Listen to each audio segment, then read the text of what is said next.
August Local Area Council Planning Committee. No rest for the planners, even in holiday month. And so welcome to members of the public, councillors and officers to this session, which is all planning items. So if I just remind you of the procedure to be followed with planning matters, please. Members are well aware of it, but anyone can I please ask you to make sure your phones are switched off, should you not have done so, and that there is a procedure to follow. There will be a discussion. So the matter will be put to us by officers. There will then be an opportunity for members of the public to speak where necessary, and questions may be put by members. Then there would need to be a proposal, a debate and a decision determination made. Just to remind everyone of the procedure. So I'll move rapidly on from that to item 2. Apologies for absence. I have one. Councillor Mather is still cutting hair, apparently. He couldn't stop. And I think we have one more, have we not, Rebecca? Councillor Clark as well, Chair. Two, any others? Does that make up the committee? Yes. So there are only 2 absences. Thank you. Minutes of the meeting of the Northumberland Local Area Council held on the 24th of June. Are they confirmed as a true record? Can I have that proposed? Thank you. Seconded. That's fine. I'll sign those. Move on. And the 20. I beg your pardon. And the 22nd of July. There's 2 meetings. Come on, Gordon. Proposed from Councillor Thorne. Thank you. And seconded. Thank you, Councillor Swinbank. Are there any disclosures of members' interests? There are none. We'll then move on to item 5, and to explain, members of the public, planning matters are dealt with are chaired by the Vice Chair of Planning, and Councillor Hardy is on my right-hand side. He will now take the floor and proceed through the planning process himself. Colin, the floor is yours. Thank you.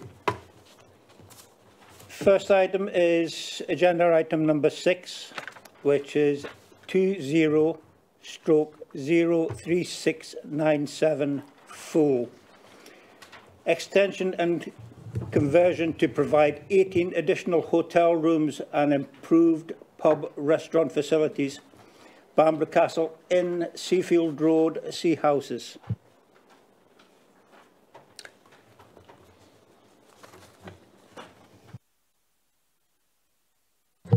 Thanks, Chair.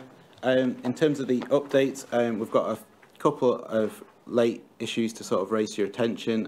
I've got a late representation to read out, and then I've got a statement to read out after that. So I'll start off with the late representation. I was really disappointed to read from the report from your planning team how they managed to miss 17 objections to the above planning application is a mystery. This committee should have had all the facts before them to allow them time to digest the feelings of local residents. The address above is a contradiction in terms. There is nothing democratic about 26 objections to the proposal to 1 in favour being dismissed, as the report suggests. Parking is a huge problem in the village, as has been relayed to our local councillor, Councillor G.R. Thompson.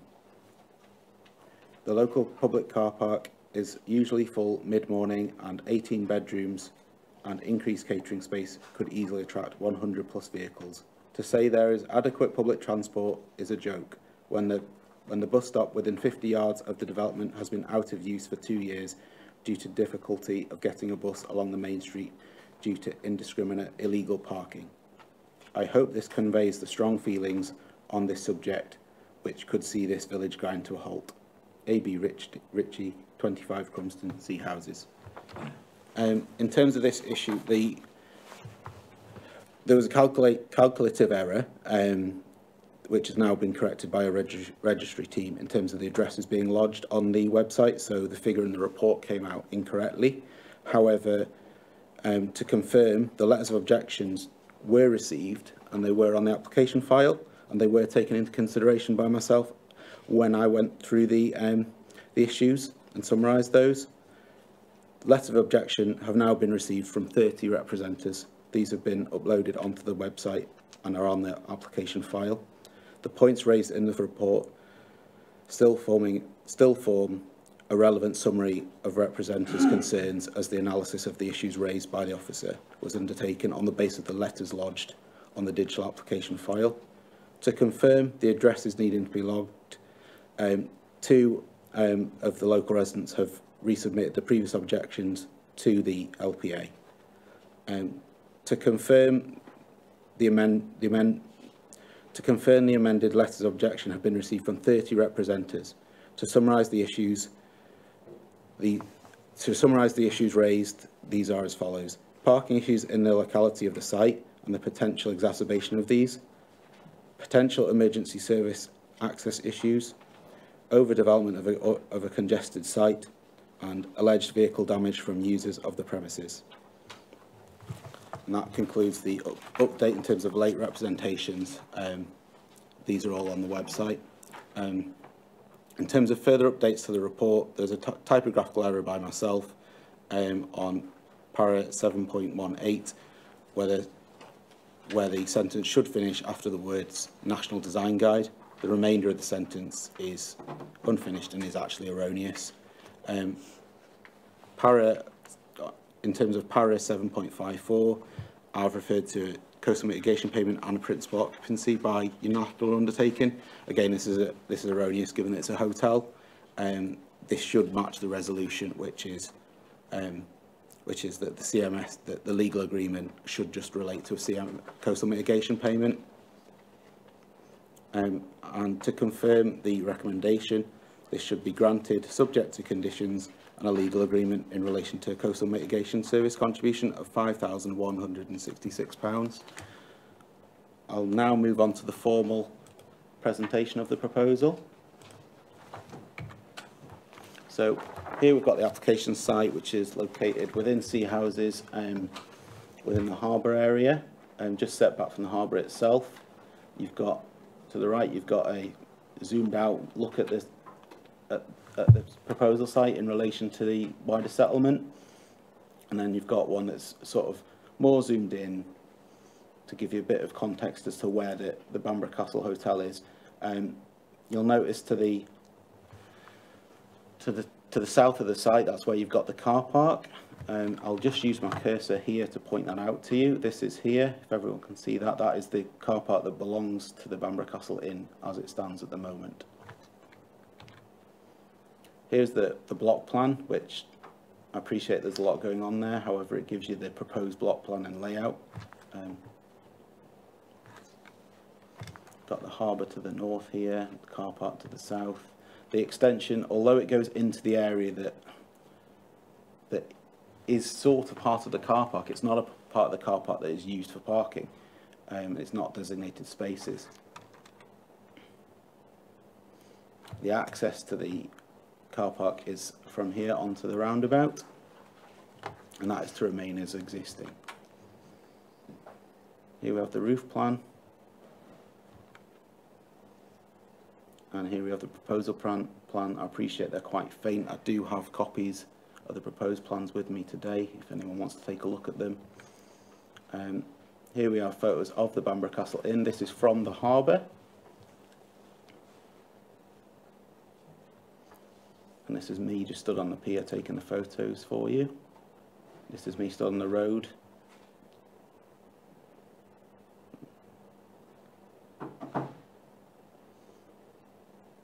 This is from approximately halfway down the pier.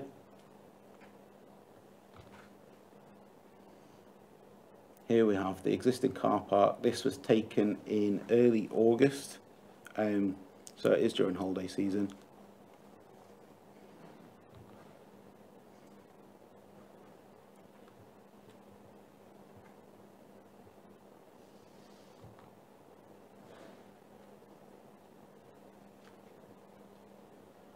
So you'll note here on this is where you will see some of the building work coming out here. This view will be altered.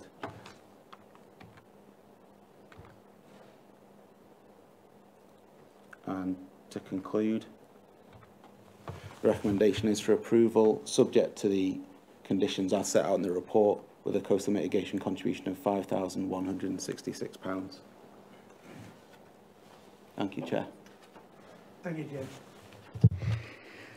We now have a slot of 5 minutes for people to object for elected members to speak or supporters to speak, and the only person that has registered to speak today is Parish Councillor Jill Hall.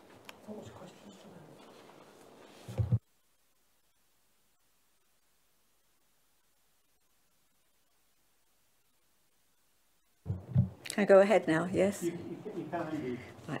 I'm representing Northumberland Parish Council, who strongly object to this application because there is no allowance for additional parking space, and in C houses in Northumberland there is no space or land at the moment to even use for more parking spaces. I and many councillors and residents have personally witnessed the queues of cars entering the main car park, which is usually completely full, driving around looking for non-existent spaces and then witnessing them exiting to where? Surrounding streets, streets with double yellow lines. This application also includes improved pub and restaurant facilities, which will also increase the need for even more parking spaces. At the present time, and without any additional hotel rooms, the village cannot cope with the amount of vehicles requiring parking spaces. This then puts pressure on the surrounding streets, often resulting in residents unable to access their properties and lots of parking on double yellow lines, which obviously becomes a safety hazard. Therefore, Northumberland Parish Council recommend that this request is refused. Thank you.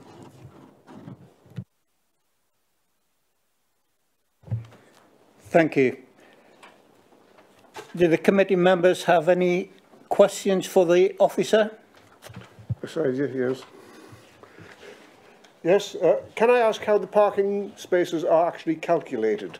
How do we arrive at the calculation of need in terms of this application?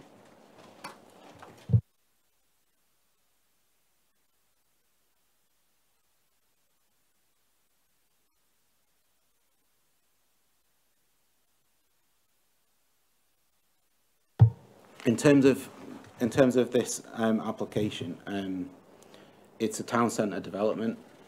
Although it's got existing on-site parking, we wouldn't ask for them for further on-site parking, and that highways have confirmed to us that their analysis is that there is sufficient parking within the town centre that's available to be used. Sorry, so the response really is from County Highways, who have said that as far as they're concerned, there is sufficient parking in the village itself, either on the site itself or in other public car parks in the village. That is the state. That is all we've got in terms of is there not enough parking? Yeah. Highways have made that. Thank you, just for clarification. Councillor Watson. Thank you. About the same issue. You said, I think, they're not going to use any of the space that's being used for parking at the moment. No. Surprisingly, they managed to put another 18 bedrooms onto the site and extra an extension to the site without actually taking up any of the existing car parking spaces. So they haven't taken any up, but they haven't actually supplied any new ones? Yeah. Thank you. I can confirm that. Councillor Thompson. Thanks, James. On page 47.2, it says, Policy 8 of the Northumberland Coast Neighbourhood Plan, states that proposals will be supported within the defined settlement boundary for sea houses, where they do not result in substantial loss of amenity space or loss of parking space, which could result in an adverse impact on residential amenity. Now, what it actually says in the neighbourhood plan is that development will be supported when they can ensure sufficient car parking space is provided within the curtilage of the proposed development to ensure no impact on on-street parking on nearby streets. So the way it's written in the report, it says where they do not, it doesn't lead to a loss of parking spaces, which it doesn't. But the way it's written in the neighbourhood plan, it's saying there will be no impact on the parking on the nearby streets, which to me is a misreading of what's written in the neighbourhood plan. It seems to be two different things. Could you comment on that, James? Where does it? there's no mention of the with it having to be within the curtilage, which is what it's actually written in the neighbourhood plan on policy 8.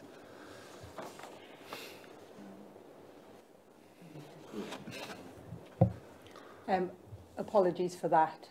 You know, it's an error when it's been written out in the report. I mean, the main thing that we need to focus on here is that highways have assessed it, and they're not recommending us that we refuse this application on parking grounds. They have obviously assessed it, and obviously don't feel that it's going to have an impact on parking outside of the site as well as inside the site.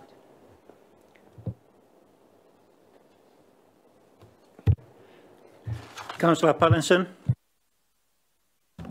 Thank you, Chair. I just really wanted to ask, the car park that's located, the public car park that's located directly opposite the Bamburgh Castle Hotel, is that open all night? Councillor Renner Thompson's nodding. It's only that I have been in sea houses around 8 o'clock, and there is a lot of parking spaces around that time. Through the day, you don't even bother, because it's like the Blackpool of the North. But yes, that's fine. I just wanted to know that there was ample parking in the car park across the road, and Councillor Renner Thompson has confirmed that it is open all night. Sorry, can I just interject here? I have received some information from Chris Mead, who's our highways manager, just to sort of say, in terms of the car parking and the concerns that you've got about on-street, there are restrictions in place. The on-street implications are secured by virtue of parking enforcement that can occur on street. We recognise that there are concerns relating to opportunities for parking, but there are opportunities that provide parking throughout the day in other off-street car parks. Councillor Hill. Thank you.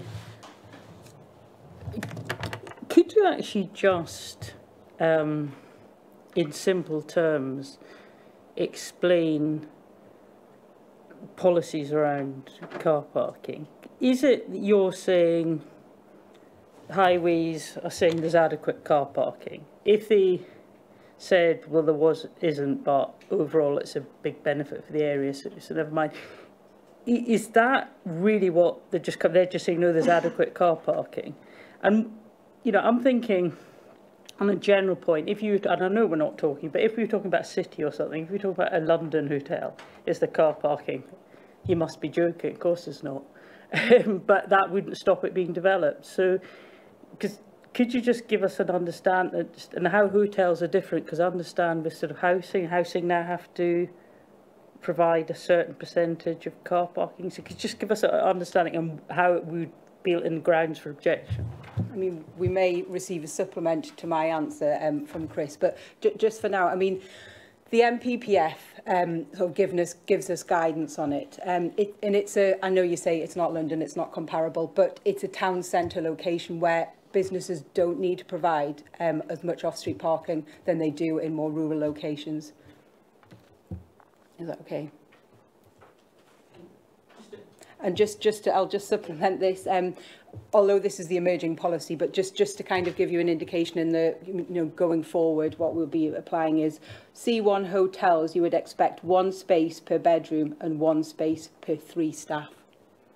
But I mean, the highways have assessed this. We're not losing any parking. We acknowledge we're not gaining any, but it's considered that, it's a town centre location, and it's certainly not going to be something we're recommending that we would refuse the application on.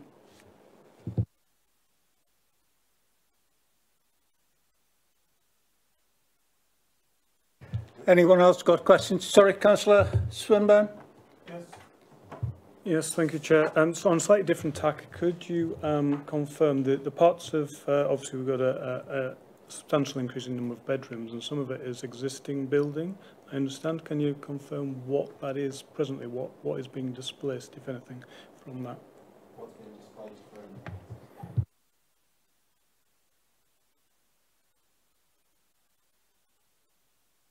Okay, thank you. So it's not residential or something No. that's being converted? Oh, okay. actually, I think it is. Yeah, can I just take a second to just confirm that to you?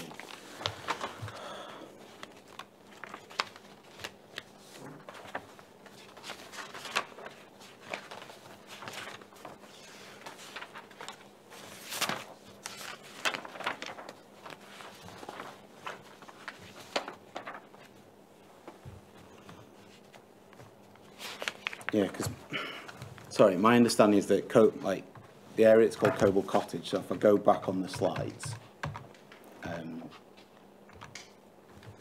here, is that this area here is actually existing C3 residential use. That's not to stop someone from letting it out. It could, in theory, be used as a second home or a holiday house on that usage. However, yeah, my understanding is that that is now intended to be used as hotel space. So holiday rooms, yeah, hotel rooms.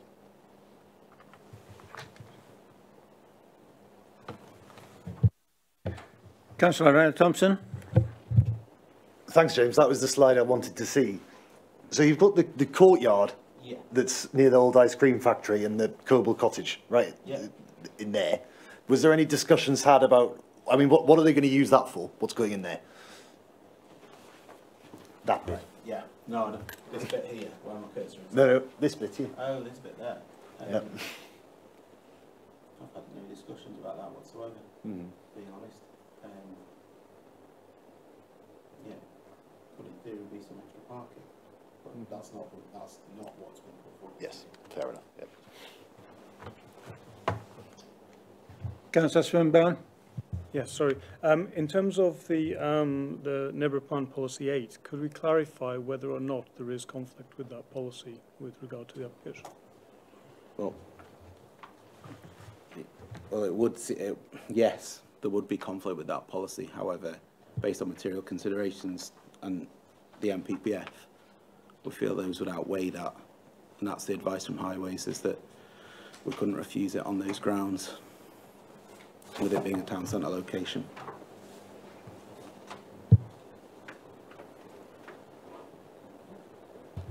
Any other questions for the officers? If not, do we have a proposal? I propose that we accept the application. We have a propose and a seconder to accept the application. Do you want a debate? Oh, yeah, I think so. Thank you very much, Chairman. You know, one of the main issues here, or, you know, the one that's the sort of elephant in the room is the car parking, isn't it? And, you know, it's an issue that's been in front of us before in small market towns, bigger market towns, cities. And, you know, the sort of planning law seems to state that with urban developments of this type, you do not need to provide a certain number of car parking spaces. And, you know, I completely get it why Northumberland and Sea Houses Parish Council are jumping up and down, you know, because we've all been there on a, you know, on a sunny day where the town is heaving with visitors and you can't get a car parking space. But I think, you know, the planners, you know, have explained this to us. It's, you know, the economic benefits of this development are such in terms of jobs and business and so forth that we slightly have to waver, you know, our need to provide car parking spaces in the hope that people visiting this establishment will find somewhere maybe further out of the town rather than in the town centre. So it is a dilemma, it's a balancing, isn't it? It's the impact on parking versus the economic benefits. And I think, you know, what the NPPF says is that, you know, the economic benefits should triumph. So, you know, like the people who moved and seconded this application, I feel I will be supporting the application because I think that the economic benefit of supporting this tourist facility is such that we should do that. Thank you. Councillor Hill. Thank you. Just really to reiterate what Councillor Thorne said, it is refreshing to be looking at an application which isn't a another uninspiring housing development eating into the green belt, and which isn't meeting housing needs, not providing affordable housing, just providing some second homes, and we're being told that these benefits outweigh any negatives. I mean, it is really good to see an application which is positive for the local economy, for the need, and frankly this is happening across the whole of Northumberland. We're becoming much less of a secret. We're getting busier and busier. That's here to stay. There isn't enough hotel space and bed space across the whole county, particularly in important parts like this. I do have a lot of sympathy, know what a nightmare it is with the car parking issue, but that is, the market forces. There will be increase in people looking for great bed space because of the tourist economy, and the car parking situation, unfortunately, is going to get worse before technology sorts it out eventually. But yeah, I have to support this, but with obviously sympathy with the residents. But I think it's a good thing, and I don't think we have any grounds to object. Councillor Watson. Thank you. I fully sympathise with Northumberland Parish Council. I've got the same problem in the village that I live in Warkworth, and we have the same problem in Amble. I wish there was a system that we could put up and say, this place is full, and stop people from trying to come. But if anybody can come up with an idea of how we do that, I would be obliged, because exactly the same thing that Northumberland has said about people driving around, trying to find a place that doesn't exist, unfortunately, is happening up and down the Northumberland coast. Then I think about the way planning law works. And planning is something that I think people think is ruled by us here. In actual fact, it isn't.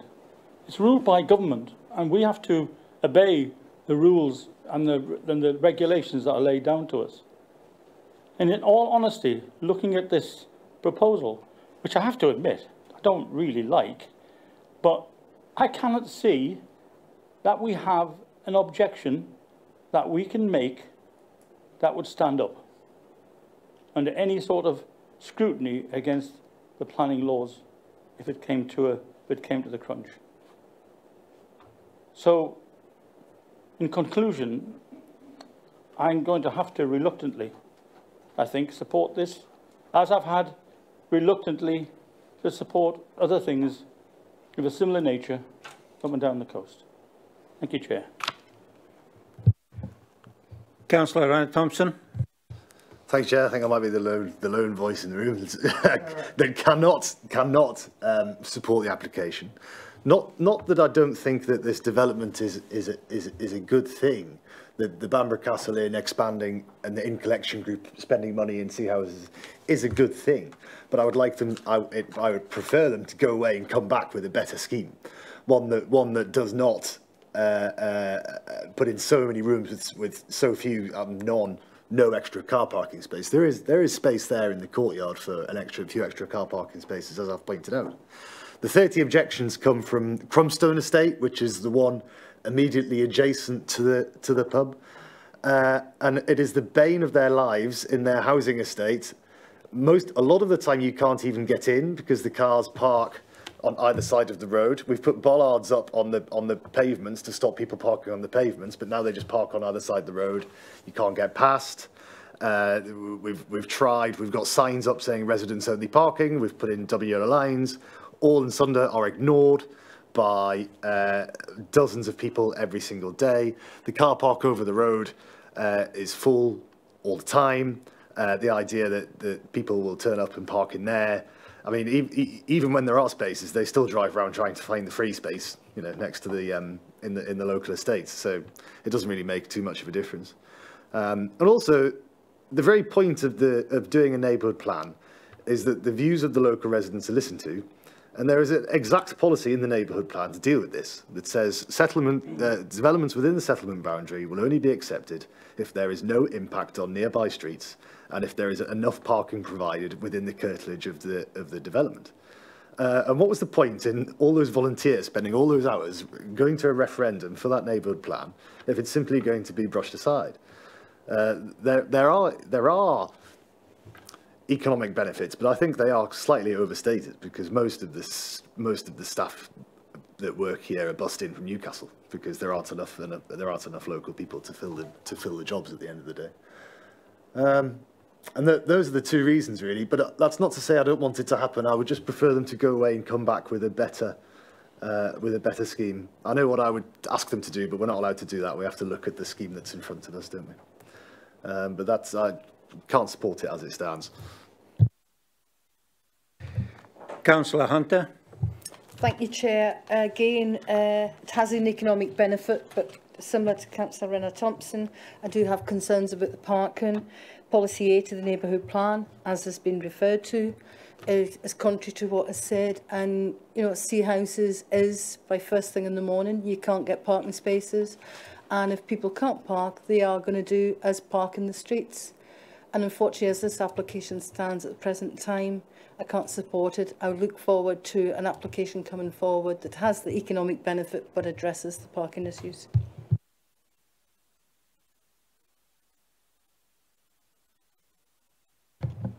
Councillor Thompson. I forgot to add about the part of the highways where it says it's a town centre location and therefore there's lots of public transport. It might have public transport on paper, but in reality it's 3 hours to get to Newcastle. It's a good hour from the nearest train station by bus. I would put good money that less than 1% of the people who've ever stayed in that hotel arrived by public transport. Thank you.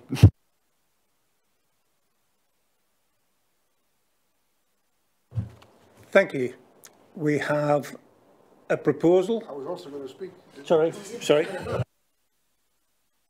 So quickly, yes. I mean, who doesn't have with tourist areas problems with parking? It's a continuing and worsening situation, and obviously in Annick I have an equal problem. And the issue is the development like this going to have an adverse impact on residents? Now, residents really can't expect to park in the town centre all the time, and in most cases it's walkable. Not always, so we need more residents parking, more disabled parking, etc. We have a plan to do that. Now here, the question I wasn't clear about was there is, according to the local member who should know, an impact on residents parking. Have they not got a residents parking scheme in place? A proper one, where they pay for the 2 permits? And if they haven't, I'm afraid that is the only answer to resisting this. But they're very unpopular because you have to pay and you only get 2 permits, and 3 and 4 car families are quite common. And a lot of these places are holiday lets anyway. So there is no clear and obvious answer to this. And yes, I know sea houses very well. And this time of year, would I take the car? No, not at all. I'll occasionally pop in on the motorbike and get parked. But getting a car parked in sea houses is, I just know, too difficult to be worth trying. But in terms of this, it would seem there isn't a planning reason to refuse, because it is actually, there is sufficient parking for visitors, and if there isn't, well, the visitors won't come. But I don't think that's going to be the case in sea houses. I think they'll still come, and I think there'll still be sufficient parking, and residents may have to really seriously, once again, consider a residents parking scheme. We're looking at them again in my town, because there isn't another solution to this. I very much sympathise with the parish council, but in planning terms, I don't think this can be refused, and I will have to support it. Thank you. Councillor Patson. Just to quantify why I proposed acceptance, and just to the lady from the parish council, I don't like to go against parish councils at all. I really don't. But in this particular case, because of the busyness of sea houses, I do think that this extra accommodation is required. I mean, we all have seen a difference. I don't know about everyone else, but in the last 2 years, you know, where I would leave the house even 30 minutes before I needed to get to Morpeth, I'm having to give myself nearly an hour and a half to get down the A1. So we've seen tremendous changes in Northumberland, and I do think we need this extra accommodation.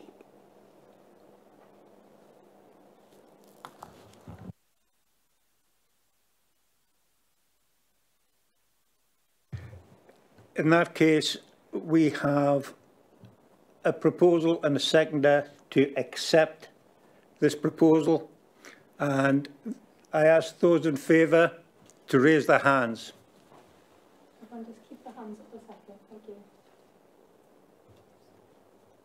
That's 6, Chair. Those against?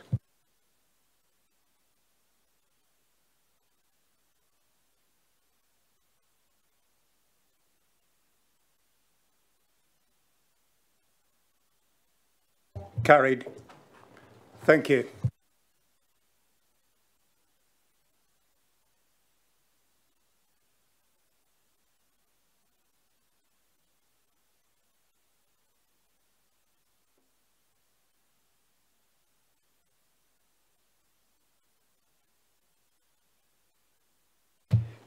We now come to agenda item 7, application 21/00904 full. Proposed redevelopment of former brickworks, including 14 dwellings, 3 tourist units, car parking, amenities, space, land west of the brickwork cottages, the old brickworks, Thranton. Thanks very much, Chair. In terms of this application at Thranton Brickworks, I'd like to give the following update. Our suggestion is that the recommendation should be altered slightly following discussions between the planners, highways and our legal team. We believe this should now read that this application should be granted subject to conditions and a Section 106 legal agreement for shared ownership dwellings, affordable housing on site within the scheme, with these dwellings to be delivered in line with an appropriate trigger agreed during the Section 106 negotiation process, with an appropriate clause for the an off-site contribution to be included should these shared ownership units not be sold within a prescribed time. In terms of what was in the report, in terms of the clause stating that all dwellings should no longer have use of a motor vehicle with an internal combustion engine by 2050, this has now been dropped following the recommendation of our legal team and discussions between ourselves, legal and highways, as we do not consider that planning obligation would meet the regulation 122 tests, that we do not believe it would be fair and reasonable.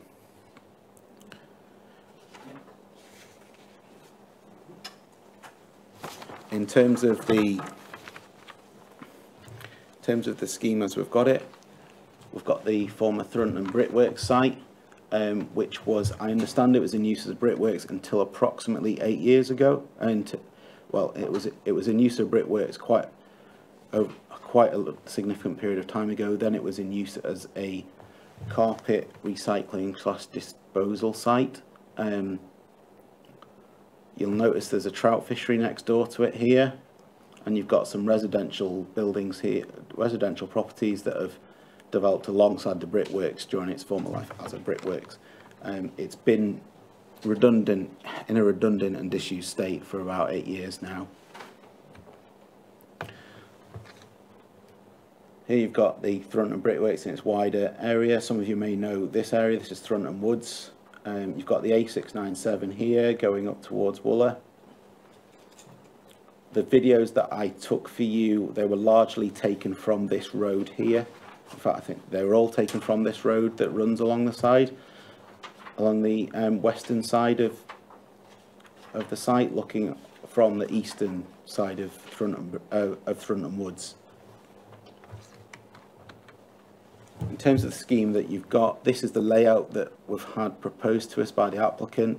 The properties here, there are 14 dwellings. These are to be located here, and you have 3 holiday-let buildings here, which are to complement the scheme and to complement the existing fishery offer on the site. This is the landscaping that's proposed, and I've taken this from the landscape and visual impact assessment that was undertaken. The areas in green are to be hedgerows and planting, with the circles to be trees. I'll just place that up there for a few minutes for you to just have a look at.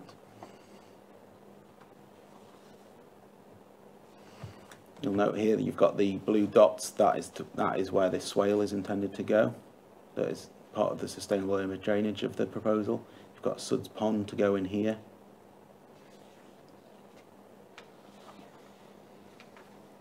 And you've got a grass area around the holiday lets.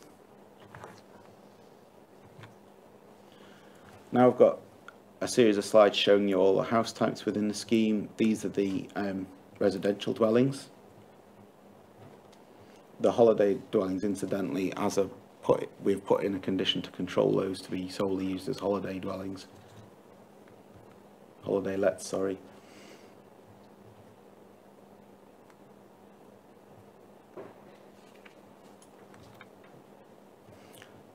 These are the holiday let / tourism units that are going into the site. You'll notice that these are single story in nature. They do have quite a high roof, you'll note.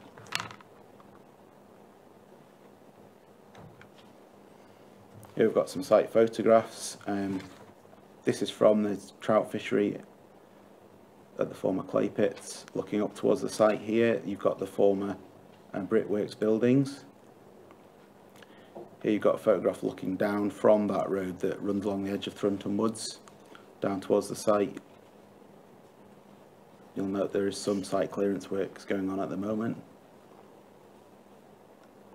And here is a view looking up towards the brickworks, taken during the winter months. So this one to the left here is another view from, this is more from the northwest really, and this one's taken of the site. And you've got this one here, which is a long-range view.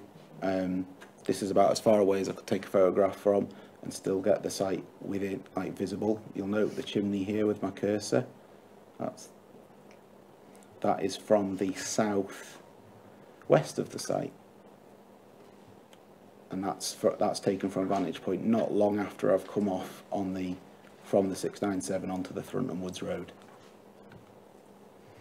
Here are some more historic site photos. They've started to take away some of the buildings recently, but this is up until recently what the brickworks looked like. Here are some visualizations they've done. Obviously these are visualizations and not necessarily the plan. This is a visualization that's been undertaken by the applicant in part of their design and access statement. You'll notice that the chimney from the brickworks is to be retained as a historical feature.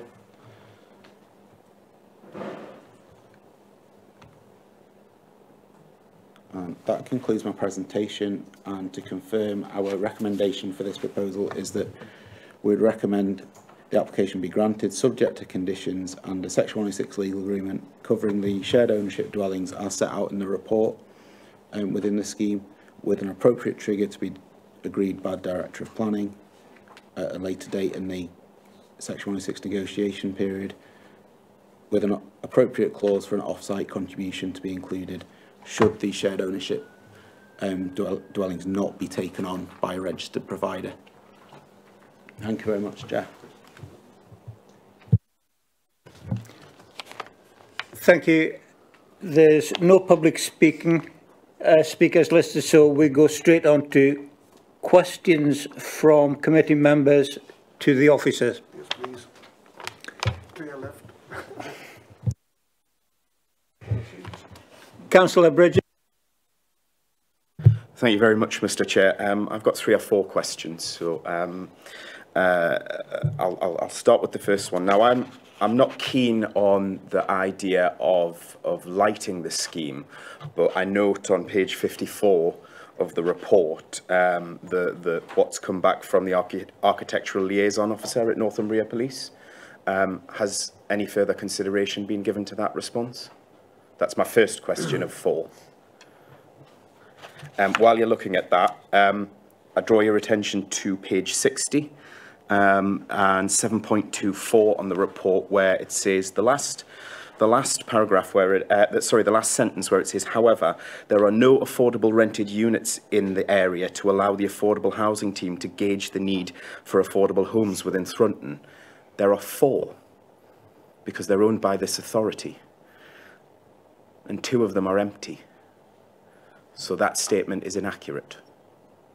The next thing I want to mention is, I presume as part of the permission, that the open space area, including the chimney, will become the joint responsibility of all the people that purchase the property. It will be some sort of management scheme, because in 20 years' time, whoever may be the councillor for the area, I don't want residents contacting them and saying, the chimney's falling to bits, Northumberland County Council need to do something about it.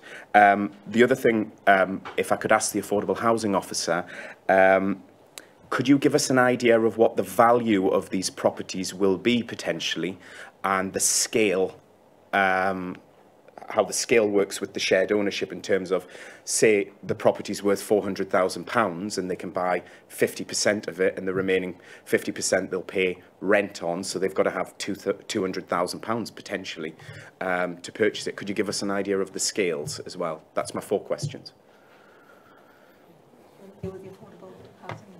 To your first question, obviously, in regards to the rented properties, what there's 4 of them, what the council own. Yeah. When we gauge the need, if they're not advertised through Northumberland Home Finder, we aren't aware of them, so we can't gauge a need for rented accommodation, because we've obviously got no information there. They may be empty, but we're not part of housing services, so obviously we're not aware of these units. So in regards to the shared ownership and discount market value, the closest ones we can compare them with are actually Roughbury. But I didn't feel like they're too different. They're not the same kind of units. It'll be more, like you said, it'll be more expensive within this development. Shared ownership, we don't know the values because the developer hasn't provided them, which is why I can't give you a rough amount on what a commuted sum would be either, because they haven't provided the estimated values. The way shared ownership works is, it is the RP what decides the share.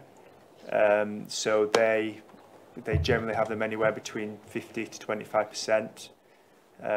Some of them do go lower, but again, that's stipulated by government policy in regards to how low they can go. Example, if they're, like you say, if they're £200,000 here, you're looking at 25%. So, you know, you are looking at a significant amount. However, I will state that shared ownership. Those houses are going to be worth a lot more than £200,000. We don't know, do we? No. You just look at them. They're going to be a lot more than 200,000. The shared ownership aren't generally the same spec as open market value properties. They are a lesser spec than an open market value. We will ensure that they are affordable, to the point of them being affordable for the area. If we do have RPs who are willing to take them, we do prefer an on-site contribution. We currently have £3.9 million in our developer fund, which we are struggling to get applications in for until quite recently.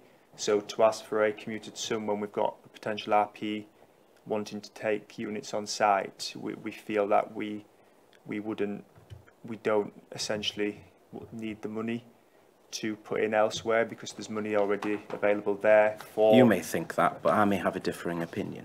There's £3.9 million which Roughbury can tap into.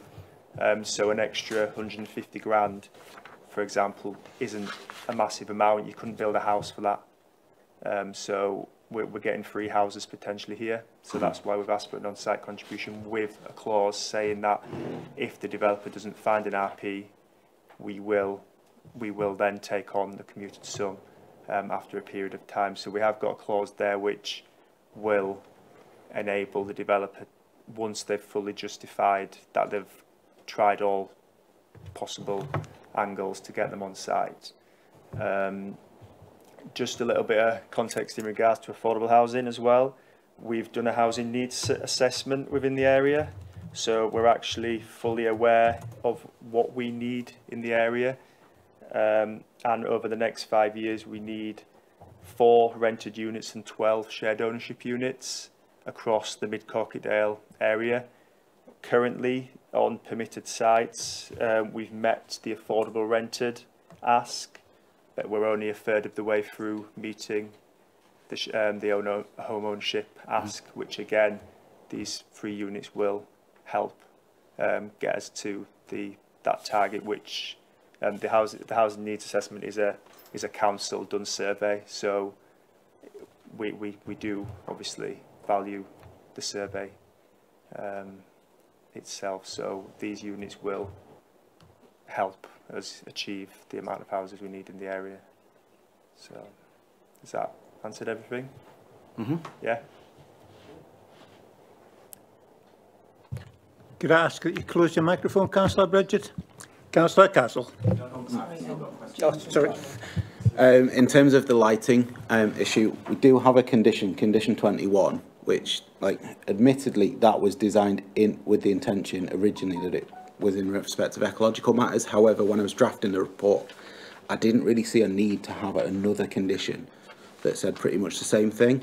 So it's one of those ones, when it comes in for a discharge of condition, we've got to look at it from a impact of crime perspective, ecological perspective, and a highways perspective. So it's one of those that we have to look at it all when it comes in. In terms of the management, it's something I would imagine it would be a management company. However, I can't confirm that today. Councillor Castle. Yeah, thank you. I was also told never to answer a question beginning with if, but I'll ask it. I take it that if this was a farmer's field, we wouldn't be looking at anything here. The sole reason we're looking at this is because it's a crumbling old brickworks. I know the area very well, and I think it's probably in Councillor Bridget's ward. I'm absolutely certain, yes, I thought it was. And I know it extremely well, but there's no way we'll be agreeing to a settlement of this kind in a green field in a very rural location. We're only agreeing to it here because it's possibly better than letting this fall down and look the eyesore it actually is at the moment. It's better than what it was, so it's a brownfield site to an extent. And yet I'm concerned about the sustainable travel comments by the Highways Department. So I ask you, the fact that we are bringing a better into use an area of land that was formerly industrial into residential use, are we saying that the Highways comments about sustainability are nevertheless overcome, as said, by the improved look of the site with housing, as opposed to letting it roll as it is? Is that basically what we're saying? This overcomes it, because we'd never agree to housing if there was nothing there but a green field. We wouldn't. So I can only assume this is the reason we're doing it. But I'm concerned about the Highways comments. Yeah, I appreciate that and can confirm, and I hope that's the way it came across in my report, that it is a previously developed site, and it's one that, it's because it's a former brickworks use and it's finding a use for that site that enables the site to be sorted out in the longer term. But yeah, if we were looking at it on a farmer's field, it would be a totally separate, it would be a very different application. Councillor Watson. Thank you. Yes, I know the site very well. I've fished in that lake several times. Instead of building houses, why don't they build another lake? Really good, 2 fishing lakes. Anyway, but like Gordon, I'm really concerned about the highways, and I don't fully understand the responses. On page 3, on the consultee responses under highways, it's very short, so I'll read it out. The development is in an unusable, sustainable location that cannot be mitigated with a positive range of measures that encourage sustainable models at this time, modes at this time. I completely don't understand the next paragraph. As such a range of measures that resist sustainable trips for outward journeys are proposed to minimise single occupancy trips. What does that mean?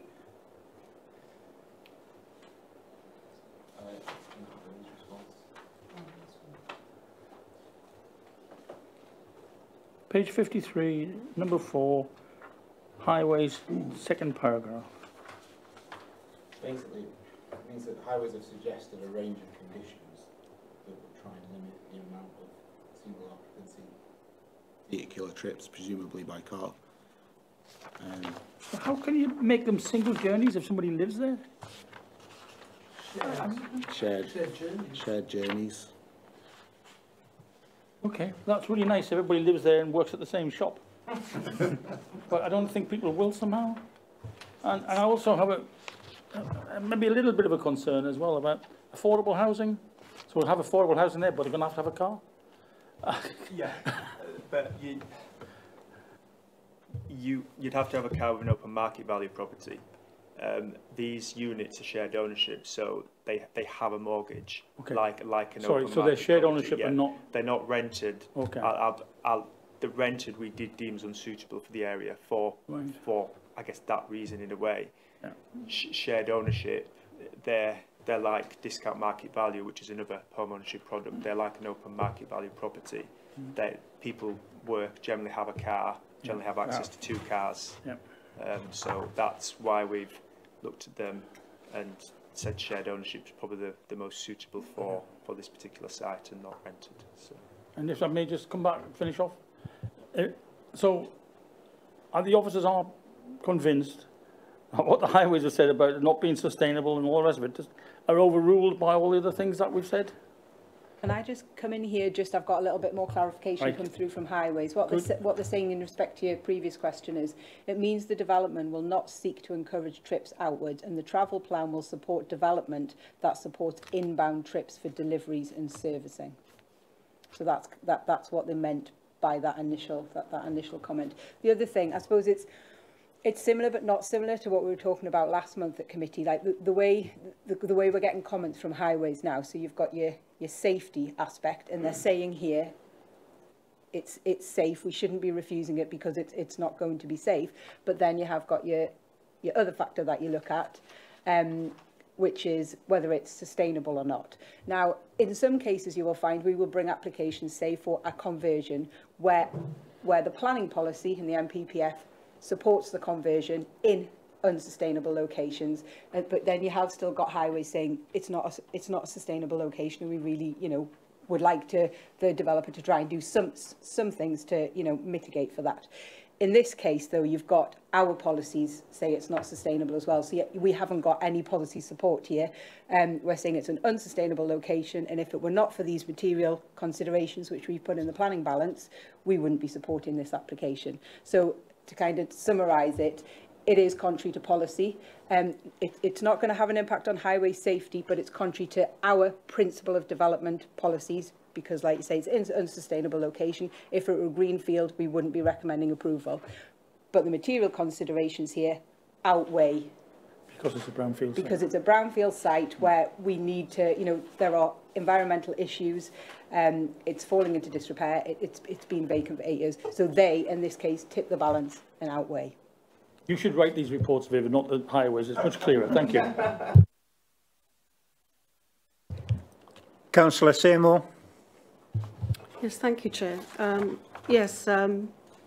Like Councillor Bridget, I had a concern about the light pollution that's in a rural area as well.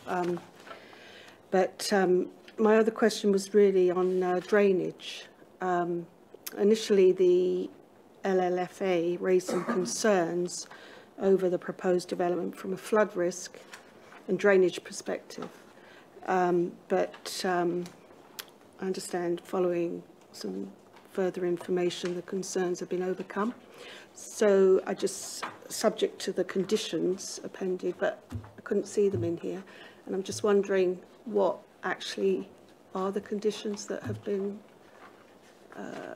done to... Compliance with the drainage strategy. Maybe an approved plans condition, yeah. So it's basically, it's compliance with the drainage strategy as they've agreed, which has been added as an approved plan, because we can do that. So it just sits alongside the approved plans. So the site location plan, all that kind of thing. We can just put the drainage strategy in as another approved set of plans. And so what are they actually going to do to... Well, but the potential flooding. Satisfactorily, when we've discussed it with LFA, they're happy with the solution that's been put forward.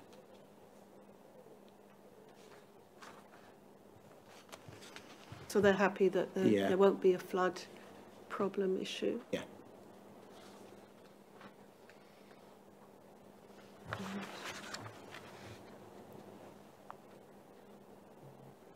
Okay. Councillor Swinburne. Thank you, Chair. The site area, I think I'm right in the report, I can't quite find it now, but it's 2.5 hectares in the site.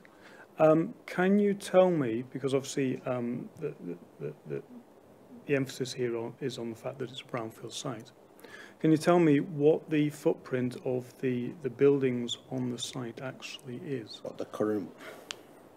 Or was when the... I don't know what the difference is, Councillor Swinbank. I'd have to go away and calculate that. It just looks like there's quite a bit of difference between the actual building footprint and the 2.5 hectares of the site footprint for the 17 units. If you wanted me to go, I'd have to go away and calculate that. Could you give it in sort of proportions? No, because I haven't done the calculation. It's a lot bigger than what's there. Yeah. Just wondering if we've got like a... Some of your concerns over normal. Have you shown one of your photos or something? Yeah, so here you've got the properties there. Here's the existing plan. I could, you've got the existing units here, the brickworks. Without doing the calculation, I couldn't tell you one way or another. I'm not convinced it's as. I'm not convinced that the the proposal is greater than what's there at the moment. I'd have to go away and do the calculation. Okay, it's just because without obviously having two overlaid plans to see what's there and what's proposed, it's difficult to see how much of the site proposed is effectively brownfield. Oh, I see what you're saying. If this were Greenbelt, where we have policies specific to like previously developed land, where you're sort of saying there's special policies there because the development's restricted in Greenbelts, that would be really important, where you would look at the cubic content of the buildings on the site there and what they were proposing, and you would normally say you didn't want that to be increased, or if it did increase, there'd have to be material consideration. But in this kind of scheme, that's not really something that we've looked into in this case. It was more just, it's not Greenbelt, it's open countryside where, yes, you know, policy is restrictive. But it was more the material consideration is that I think this went on fire and it burned for a long time, and its contamination is the issue. So I suppose what the developer was looking at is how much revenue do they need to sort of make it worth their while and sort out the issues that we've got on this site. And that was kind of where we were coming from, which is why we've not asked for that kind of information. But if we were sat here with the site being in the Greenbelt, we don't have any in the north. We would probably have answers for you on those questions, but it's not something we would ask for in this case. It's not really been, we haven't felt it's been necessary when we've been weighing up the benefits of the scheme.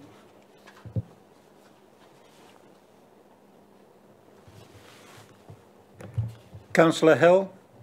Thank you. I've got three quick fire questions. First of all, apologies if you did just mention it earlier and I missed it. What's the reason for this being called in? It was referred to the virtual delegation scheme list, which goes in front of the Director of Planning, the Vice and the Chair. And it was just an application that was considered to be appropriate to come to committee. Was that because it came from... I mean, this isn't... It's just background. Was it because it contradicts the policy, or was it... I think probably, you know, there are certain types of application, I suppose, where we feel it's appropriate. Was there another... Councillor Bridget called it in. Oh, there you go. No, I didn't call it in. Did you not call it in? No, I didn't call it in, but sorry. I didn't call it in, but I think it's the nature of the... I think it's the site, its proximity. I think the planners felt it it warranted it given its location, and I can understand why. Yeah, no, it's just out of interest. Kind of, we call it for that reason. It's a greenfield site in many other respects, and that's why we thought we better have a closer look at it because of the nature of the application. Thanks. That's good. Second point, the parish council, said they support the application. Did they give any reason, or did they just reply, we support the application? No, if I would have put that in. It's normal for me to do that. And the final point, the architectural liaison officer from the police, is this a new thing? I mean, we don't want, no, they've had them a long time. They just don't always choose to comment. You don't want to contact the police and give them another excuse not to be vice. Oh, we consult them quite often. They just don't to an application. Always comment. But they don't always. They pick and choose what they comment on. Right. Okay, that's fine.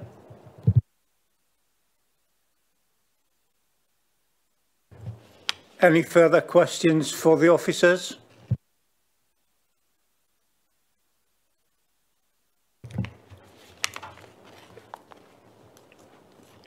Do we have a debate, a proposal to debate?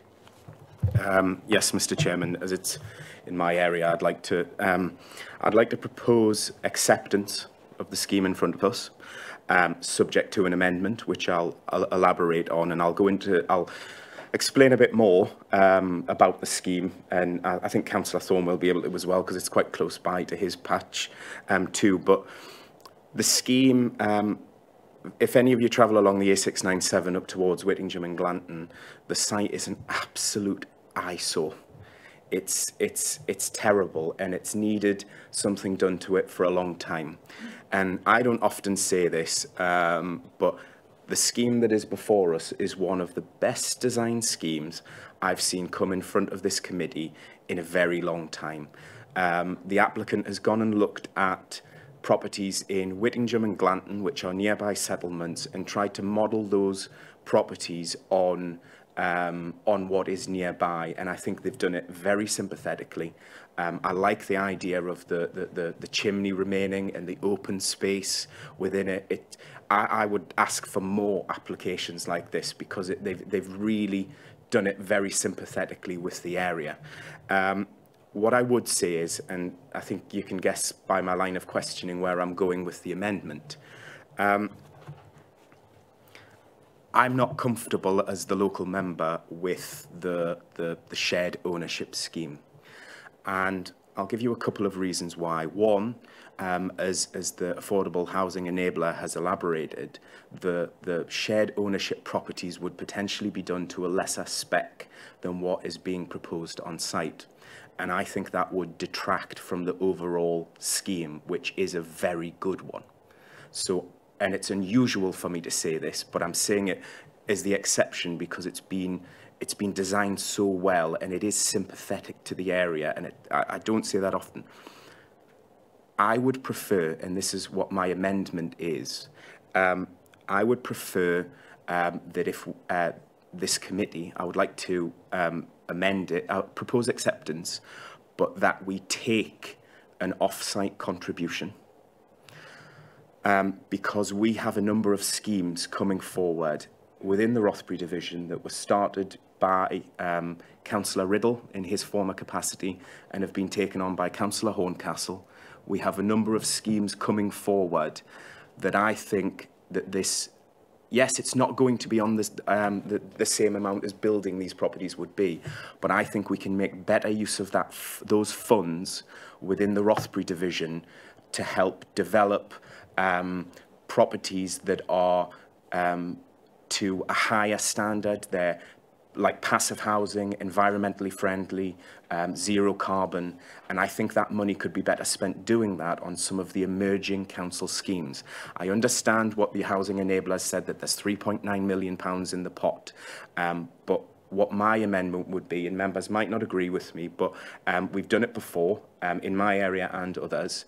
I would propose that we accept the scheme as is, because it is very well designed, and I don't want to detract from it by putting lesser spec properties on there. I want it to look as good as what it does in those designs, but that we take the off-site contribution and I think we do it for a 5-year period, and I would ask that it can be, and I would look for legal advice. I know we've done it before, that off-site contribution be spent on the development of new council properties to build them to a higher standard in what's emerging out of Phil Soderquist's team, because there's a few sites that are at the point where you'll be seeing planning applications for coming forward, and I think we could use that money to make them a bit bigger, make them more environmentally friendly, and make them more affordable in terms of energy efficiency as well. So, as the local member, that's what I'm asking.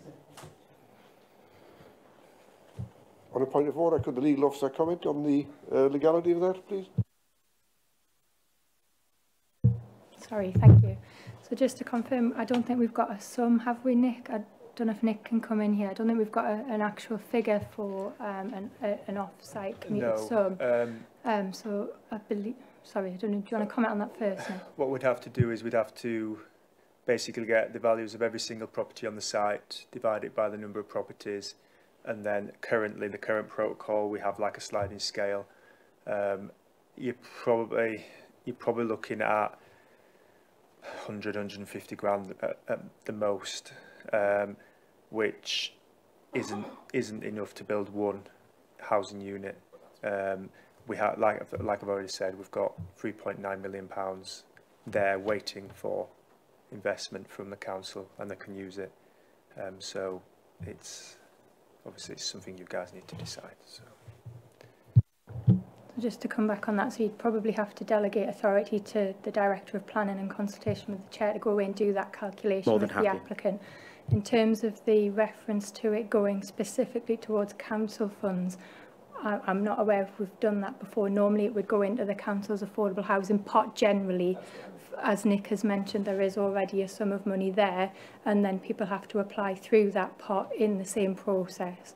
So that's normally how it would work. That's what we've done in the past. Nick, do you want to add to that? Yeah, I think what Councillor Bridget is referring to is, in the past there has been money ring-fenced to Roughbury and other areas in the past. We are trying to steer away from that now because we are struggling to spend some of the money in these specific areas. There is still a small amount left in Roughbury of approximately £25,000–30,000. 111. Is that what it is? That's of the two sites. Yeah. And it will be spent. So it took us nearly 5 years to get rid of, I think it was approximately £50,000 on the riverside. So these amounts of monies, even though they are small, do take a very long time to get to spend. And if there's time constraints on them, and we don't meet them time constraints, the developer can actually ask for the money back.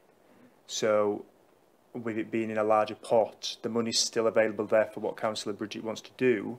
It's just not restricted to a certain area. It means that you can spend it in, if there's money been paid in from Warkworth, it can be spent in Roughbury. If it's been paid in from Roughbury, it can be spent in Amble, for example, which is a fairer distribution of the money, because if you were going to keep the money everywhere, Morpeth would have approximately £2 million to spend, and there'd be nowhere to spend it, because obviously Morpeth's housing is developed quite densely.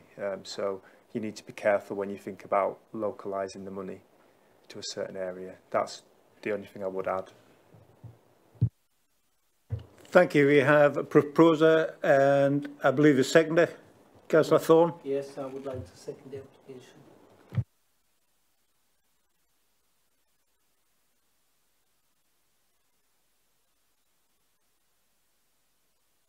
I second the application because, you know, I like what Councillor Bridget's saying. We have a brownfield site here, and as has been referred to, it is a contaminated site. It's an eyesore, and unfortunately anybody driving along the A697 heading north or south, you know, views this site. It is a solution. It's a tidying up of the site, I think it's a good idea. Yes, you know, I get what Councillor Bridget's saying about the shared ownership dwellings. Is there going to be a demand for them? And like him, I think it's probably good that we take an off-site contribution and maybe use that money where it can be used. Is there going to be a need for affordable homes in Thornton? I don't know that there is. I particularly like the mix too of this, the fact that, you know, there are some sort of tourism dwellings as well, maybe related to the trout park. You know, but what we do get is the fact that, you know, this is an unsustainable site, isn't it? There's nothing there. There's no school, there's no church, there's no shops, very few services. There aren't any jobs. So, you know, I do like Highway's slant on it, the fact that, you know, we're getting this, I feel, more intelligent speak from them. They're looking at the travel plans of who is going to be occupying these houses and trying to find a way out of it. So, you know, from that point of view, again, I think our the work that we're doing on planning is better. And yes, I'm right behind this scheme, and I'm right behind Councillor Bridget's amendment that, you know, we look for spending the money elsewhere from the affordable homes. Fully supported, Chair. Thank you. Councillor Watson. Thank you. I would support half of what Councillor Bridges said, the first half. The second half, I wouldn't support. So I can't vote for this application. Is it all right if I lodged another? Can I do that now, or do I have to wait? No, we've got a motion on the floor, so we have to deal with the motion in front of us unless it's an amendment that's not materially different to the current motion. Okay, because I would make it just to accept the recommendation, but that's, I have to wait until this one's done, do I? Yeah, okay, and I'm going to say why. We seem to be talking about houses of different specification. Well, houses, in my view, are always of different specification, aren't they? You buy a £500,000 house, you get a much better specification than you do on a £200,000 house, don't you? Otherwise, why would you buy it? So these homes are meant for people who, let's face it, are not really well off. They're sort of average working people, 150,000. I think they will get a good home for that amount of money. And, you know, we always have to remember that there are people who in the countryside who are working in agriculture and other business who don't make a lot of money. And to get a good roof over their head with a reasonable standard would be good. I think would be what we're looking for. So I'm sorry, but I can't go along with the recommendation as it stands. And as I've said, if it's turned down, I will make a recommendation to accept it the way it is. Thank you, Chair. Councillor Thompson. Thanks, Chair. I also would have liked to accept it the way it is, but I'm willing to take the amendment from Councillor Bridget because he's the local member and he knows the area the best. So happy to go along with what he's suggesting. They would be sort of aspirational, affordable homes, wouldn't they? And I think that's no bad thing. I think that's you know. But if the local member would like an off-site contribution, then I've got no problem with that either. In terms of the site itself, it's an excellent development. I mean, anyone who was in the area 8 years ago remembers the fire because it didn't stop burning for weeks and weeks. I was at a party on the hill next to it, and I remember the smoke was wafting over the marquee. But it's a good development. It's the next stage of the future of the sites where, you know, we've had the trout fishery. Now we've got the housing coming in. Maybe they want to put up a little shack that has a little shop and maybe pulls a few pints or whatever. Probably go well down there next to the fishery and with a few houses. But it's a good development, and yeah, it should pass. Councillor Swinbank. Thank you, Chair. I'll be voting against. I understand the issues with regard to affordable homes. I don't think I don't think we should be using one development as an enabling development for something, you know, some miles away in terms of affordable housing. I think that kind of skews the conversation. The site obviously has been historically used for industry. It looks to me, looking at the plan, about half the site is effectively brownfield and about half of it is effectively greenfield. And although we don't have any greenfield designation in the northern part of the county, for various reasons, doesn't detract from the fact that it is. So I think putting 17 units onto here is effectively putting a small housing estate onto a rural site. Having said that, I do have some sympathy for the developer in the sense that they have a site which is in need of some remediation. There's no doubt about that. But my question is, does it require a full 17 units to be placed onto the site? Now, we can only vote for or against this particular application as we see before us, so I can't propose anything in between. But there's another problem with the site, and that is the fact that it is in an unsustainable location. It's on the side of a major road. There is only one way in and one way out of this site, and that is in a motor vehicle. Nobody's going to walk, nobody's going to cycle, and the thing is about the site in terms of sustainability of houses that Councillor Bridget was talking about. If these houses aren't made to the standard in terms of energy and energy efficiency, etc., that they need to be in the next 10 years, they can be retrofitted. What we can't do is move the houses onto another site. We cannot shift these houses once they're built. They'll be there for 100 years, and people will be living in them for 100 years, and as far as we can see, they'll be using motorised transport to get to and from them for that period. So for those two reasons, I will be voting against the application today.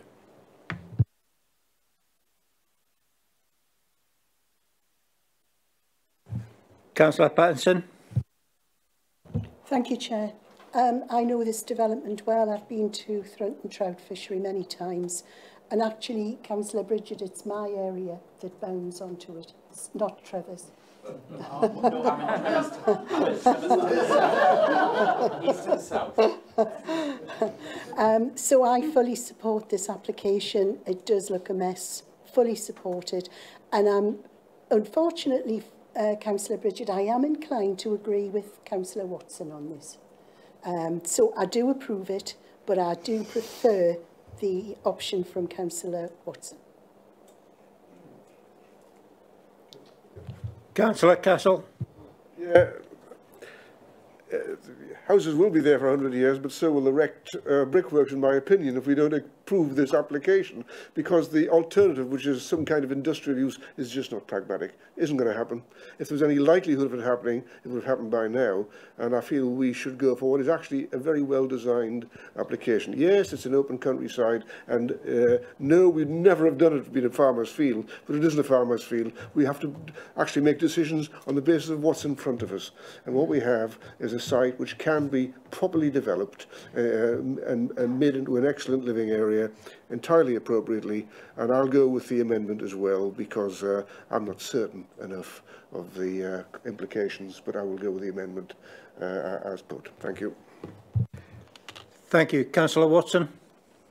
Yes, if you don't mind, Chair, I would like a little bit of clarification because I think people might be misunderstanding. When you say it's built to a lower standard, it doesn't mean it doesn't have tiles on the roof or walls or windows or what it means. What it means, as I understand it, less expensive kitchen equipment, less expensive. Yeah, interior, the exterior. Well, I'm assuming because obviously the exterior is being approved no matter what. It's the interior where they might not put a marble flooring down. You know, they might just put some standard laminate flooring down, for example.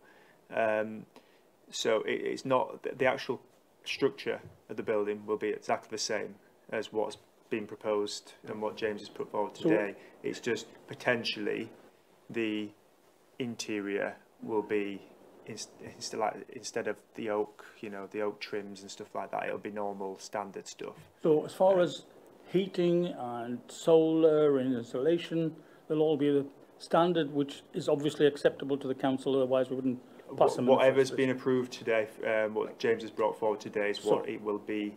It will literally just be the insides of the units might be of a slightly, but it's like you've said, you know, you buy a £300,000 house, it's going to have a better spec than a 200 grand house. So the affordable housing would be like many other houses that we have spread throughout Northumberland, which are built as a kind of a starter home type of standard, so that they're never oak flooring, as you say. Well, unless you pay extra on an open market property, you're going to get concrete floors until you move in. It's the same for a shared ownership property. The people own the house. They own a percentage of their house, and then they will pay a percentage to a registered provider for rent. Depending on the model the RP uses, depends on what that rent is. It's like James said as well, there is a clause already in potentially Section 106 to have a commuted sum if these units don't sell to an RP. So what has been proposed is already in there. It's just a longer period of time in case an RP doesn't purchase them as well. Based on that is why I wanted to accept the original recommendation. Thank you. Councillor Hill.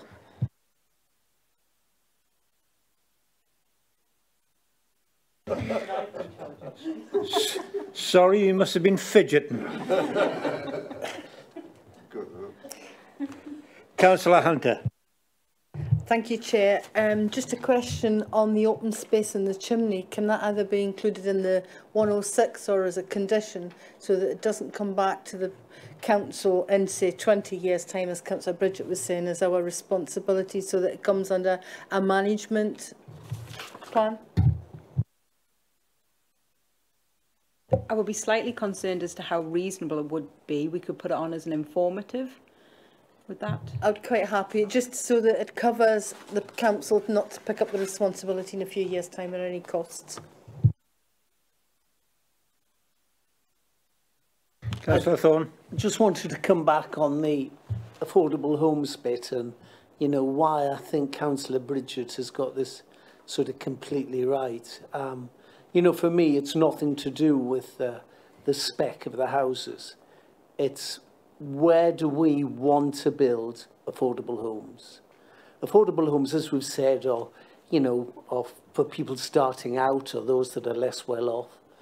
And they want to be where people can access easily those services, the shops, the schools, the church, the public transport, and not way out here in the middle of nowhere where, you know, yes, you can enjoy the countryside and you can enjoy the surroundings, but there are no services. It's got to be costly for anybody who lives here to go and do the shopping and all the other things that you do.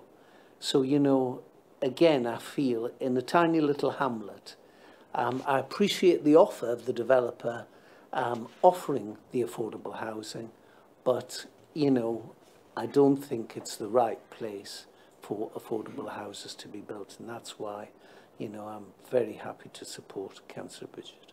Thank you.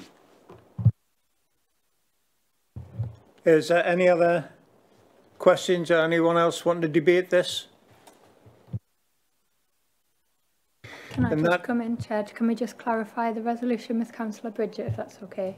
Yeah, it was to accept the recommendations of the report with the amendment that we accept the commuted sum straight away, which we delegate to the Affordable Housing Enabler and the Director of Planning to obviously determine, and those funds be used for the development of some of the emerging affordable housing that is about to occur within the Rothbury division, to make them, because they're in a central location, as Trevor said, to make them more affordable, more energy efficient and a bit better spec than what we're used to.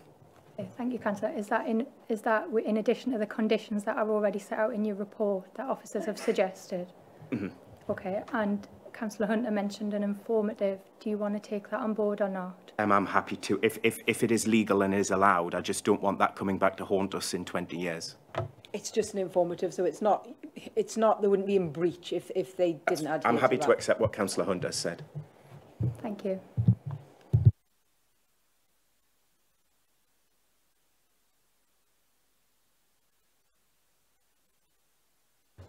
We have a proposal, and that is to accept this application. Could I ask those in favour raise their hand?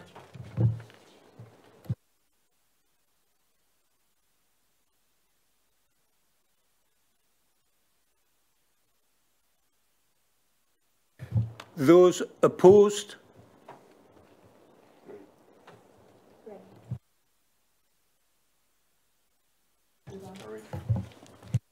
Carried. Thank you.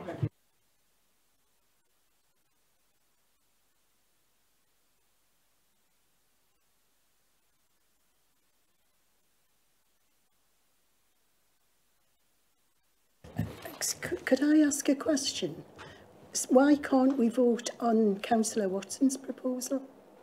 Because it was not here before us. It hadn't been proposed or seconded.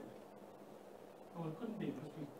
Well, I thought Councillor Watson proposed. We already It hadn't been dealt with. It is now. Because we had a motion on the floor that had been proposed and seconded, we have to deal with that first. Yeah. Which you've done, and that's just been granted through 8 to 3. So that's been carried. So that's been granted. And that included the amendment. Right.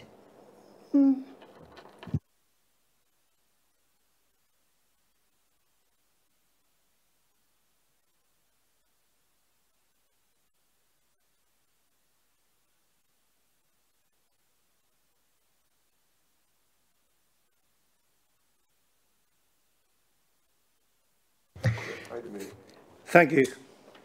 Item 8 on the agenda, application 20021-324, extension to an existing caravan park to provide an additional 36 static caravan pitches.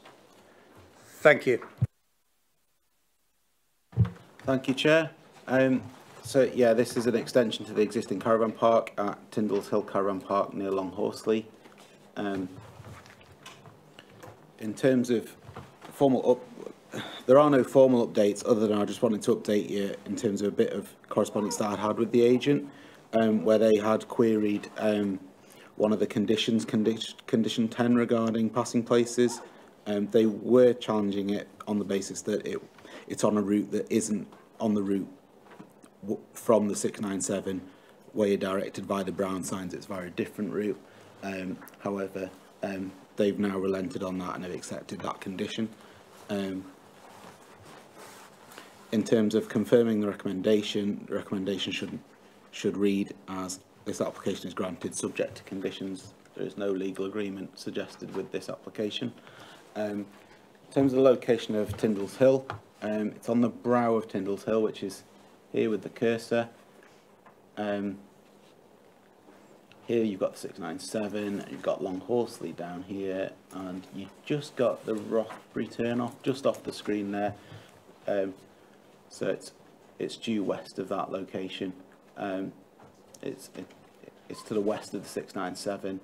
It's only just actually in the North Teams patch, but yeah. So we've got an extension which is to the south of the existing caravan park here. And then you've got existing planting, which is along this boundary here, this boundary here. There is some planting along this very small edge of the south boundary, but that would be the weakest boundary, which is just that short element there. That's probably about a fifth of that run there. You've got a large tree plantation here to the east of the site.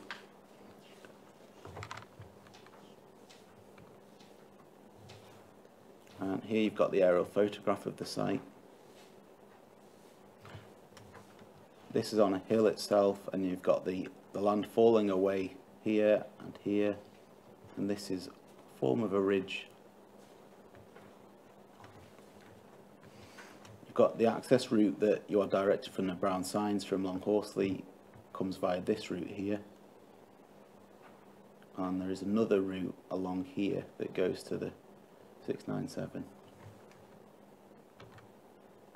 So here's the site plan. You've got the existing caravans that are outlined here.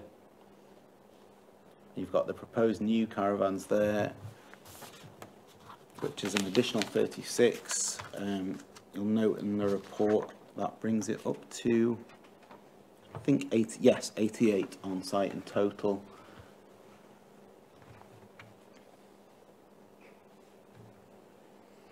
This is the main long-range view where I feel it would have been, where it could have potential to impact on the view. So you've got, you can just see the caravans in the distance there, the flecks of white there, they're the caravans in the existing site. This tree belt here is the one that runs along the southern boundary of the site. This area here with the cursor, that's where I would deem to be the weakest point in terms of landscaping on the site. Here's photographs of the existing entrance, which there's no proposed changes to. So here is the access road that comes from, you'll note the car there, that car is parked on what is going to be the access track for the new extension.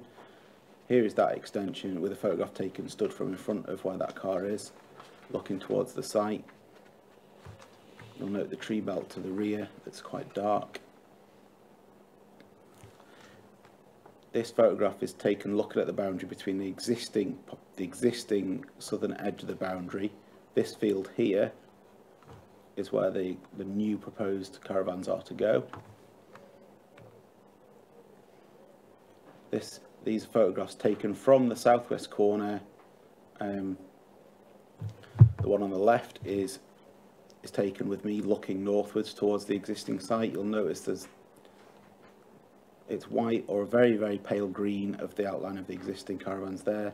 You can just about see the play area in the existing park there, looking towards that boundary there on the eastern side.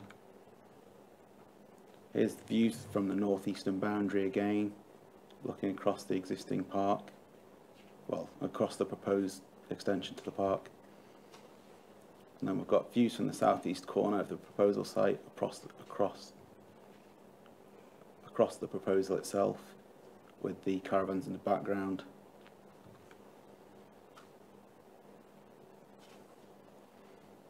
On the left you've got the area that I consider to be the weakest area of landscaping.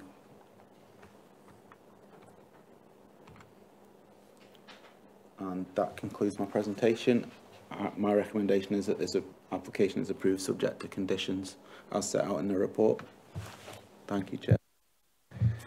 Thank you, James. Again, there's no public speakers, so it's any questions from the committee members to the officers. Councillor Hill. Thank you. My concern that's running through my mind is something that's happened in my area and something that you referred to about the passing points and there being some resistance. I could predict some problems in the future which would be resolved, well, not resolved, but what I'm looking for is assurance, and what you can give me on this around all these conditions, particularly the sixth one relating to the road improvement, reconstruction, resurfacing, that you will do everything you can to make sure at an early point and they don't try to wriggle out of those obligations or delay them, because this is something we've seen time and time again. I mean, in my mind, I don't have any concerns about this, but I'm just worried if we, here in 6 months, a year, 2 years' time, they have the same problems that happened in my area, difficulty enforcing them, residents rightly getting concerned. But if they make good that'd be great. So just what assurances or commentary can you give from that concern that I've expressed? Well, if they didn't comply with that condition, they would be in breach, and we would have to decide whether or not to take enforcement action. The some general comments and the next agenda item on that, but you know.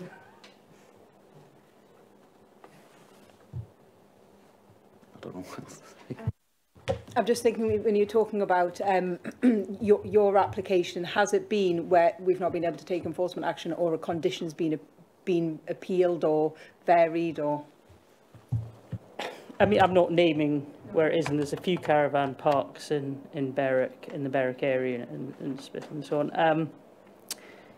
There is a danger, and we've seen it time and time again, that local authority enforcement hasn't been strong enough, and commercial companies try to get off the hook and delaying and just thinking it may go away, and maybe getting some lawyers and smarty pants consultants on board. And we've just seen this time and time again. It's not easy. I know there's resources, but I know I'm talking maybe more general sort of policy terms and everything, and about our enforcement, but that is the assurance that I'm looking for.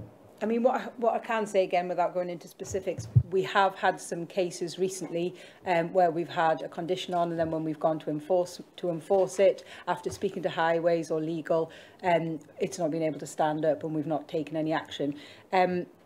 I would say that this is different here. We've really tightened up on our conditions, especially those coming from highways. We might have had conditions in the past where they maybe didn't meet all of the tests. But I'm confident that the conditions that are sort of here in front of you will meet the test, and we will then, you know, I can't give a cast iron guarantee because case law changes, but I'm quite confident that we will be able to enforce against the conditions if the developer doesn't adhere to them. I mean, that is in itself reassuring, because there's no point having a legal condition if it's not enforceable. But if there's a tightening up on the wording and everything else in that condition, and then that's positive, that we won't have the problems we've had in the past. Councillor Ryan Thompson. Thank you. I have two questions more about just points of principle rather than anything else. The architectural liaison officer for the police, who are they? Are they a statutory consultee? What's the point of them? What do they do? Shouldn't they be running around catching baddies? In terms of my understanding of architectural liaison officers at the police is that it stemmed out of all the secured by design work that was probably, when do you reckon that was? It probably about 20 years ago, wasn't it? Too young to know. No, are they statutory? I would say I don't think they're statutory, and we probably wouldn't recommend an application for refusal. But it's helpful to have that advice, and in some cases it might be something that gets fed into a scheme, but no, they're not statutory. Interesting. Oh, right, okay. The tourism, leisure and culture, I see we've had no response, which is very strange considering this is a caravan park. I mean, is that our own tourism department at the council? Yes, yeah, and again, they're not statutory. It's just something that we would consult them, because sometimes their comments are helpful. It's probably, you know, they get consulted on a lot of applications, and I suppose they choose the ones that they really want to respond on. Fair enough. Councillor Swinbank. Thank you, Chair. Just if you could kind of explain to me in policy terms, obviously what we're talking about here is literally a greenfield site in the open countryside. In policy terms, why this is different from putting 36 houses onto this site? I feel I've set out the principle in the report. However, I don't see how if it was a housing development, I wouldn't be recommending approval. However, that is a theoretical point. It's an extension to an existing caravan park, and I have to consider that against tourism policy, not housing policy. So caravans are obviously treated very differently from houses in the policy, in the context of open countryside. Thank you. Yes. Yeah.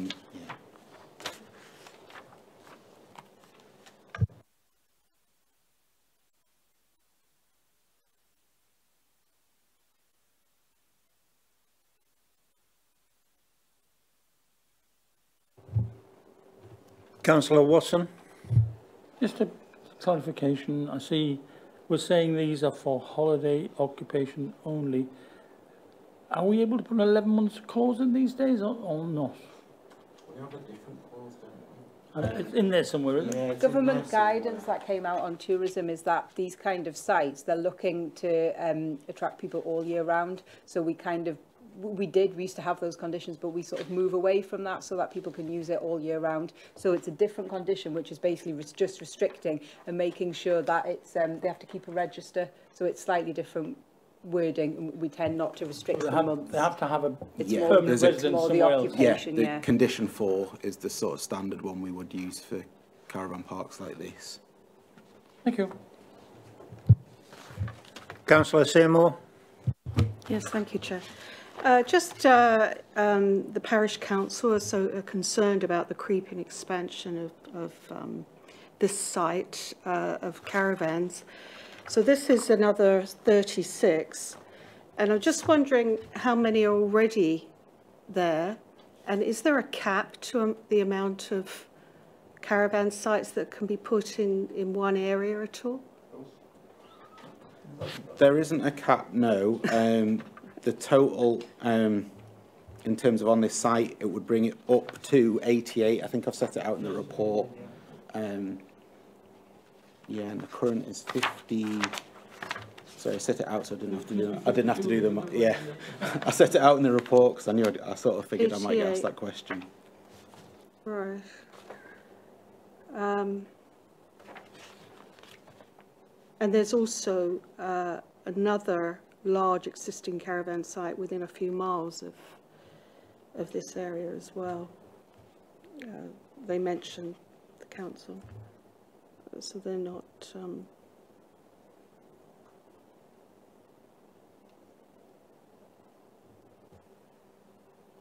so they're objecting to that.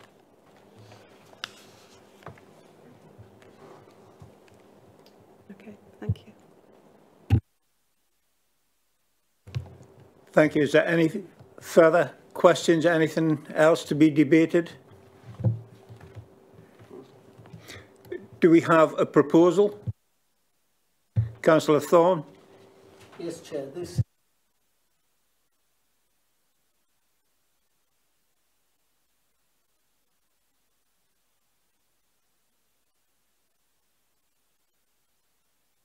last election and asked him to vote for me, so What did he say?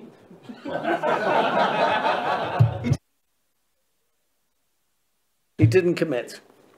But yes, you know, I do understand the scepticism that Brinkburn and Hesleyhurst Parish Council have got with this development. And as Councillor Seymour says, it's, you know, this is a creeping development. It was a line of caravans along the hedge side way back.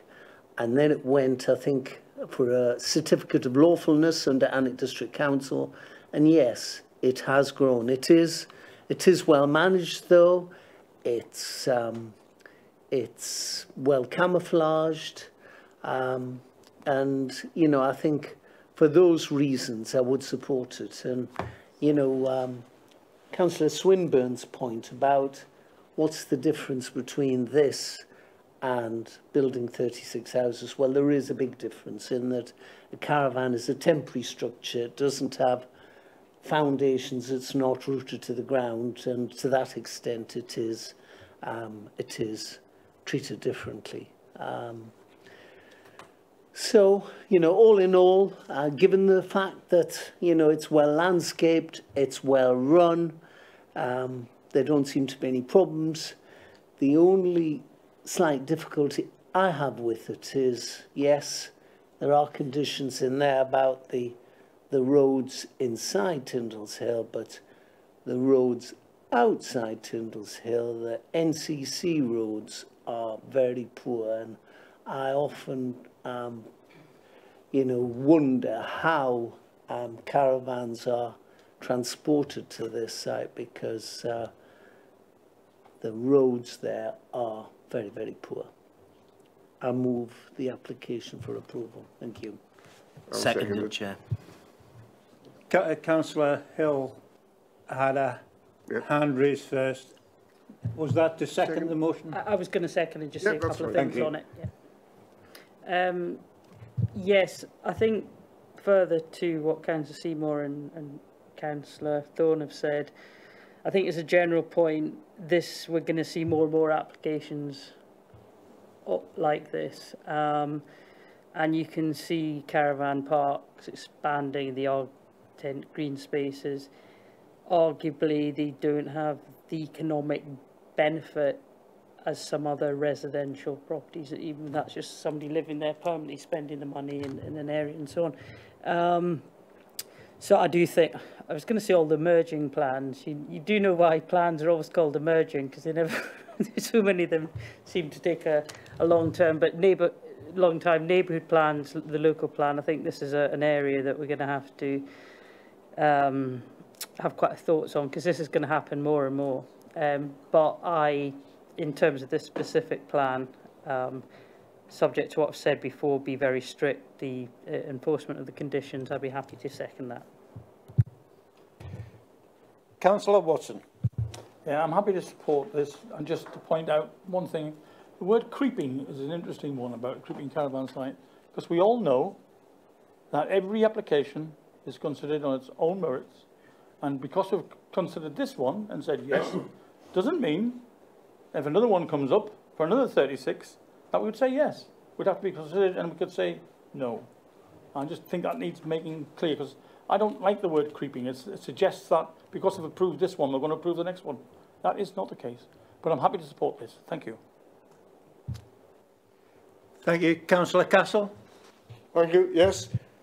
Except that if there were no caravans there already, would we actually approve a field full of caravans? Probably not.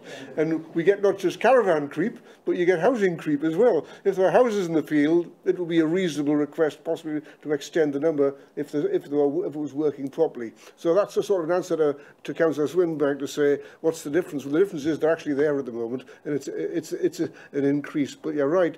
Is it too many?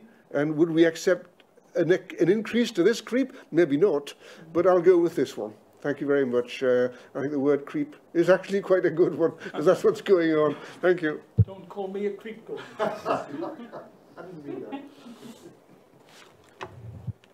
Councillor Renner Thompson. Yes, thank you, Chair. Happy to support this. I think, as we talked about with the earlier application, there's been a big increase in tourism in the county, and I'm always interested in the policy that we've spread it around the county rather than just focusing it on the coast and in the national park. So to have some development outside of the traditional tourist area is very welcome, to try and move those people and move that spend around the county rather than just focusing it in one place. Any further comments? If not, we have proposal to accept this. Can I ask those in favour raise their hand?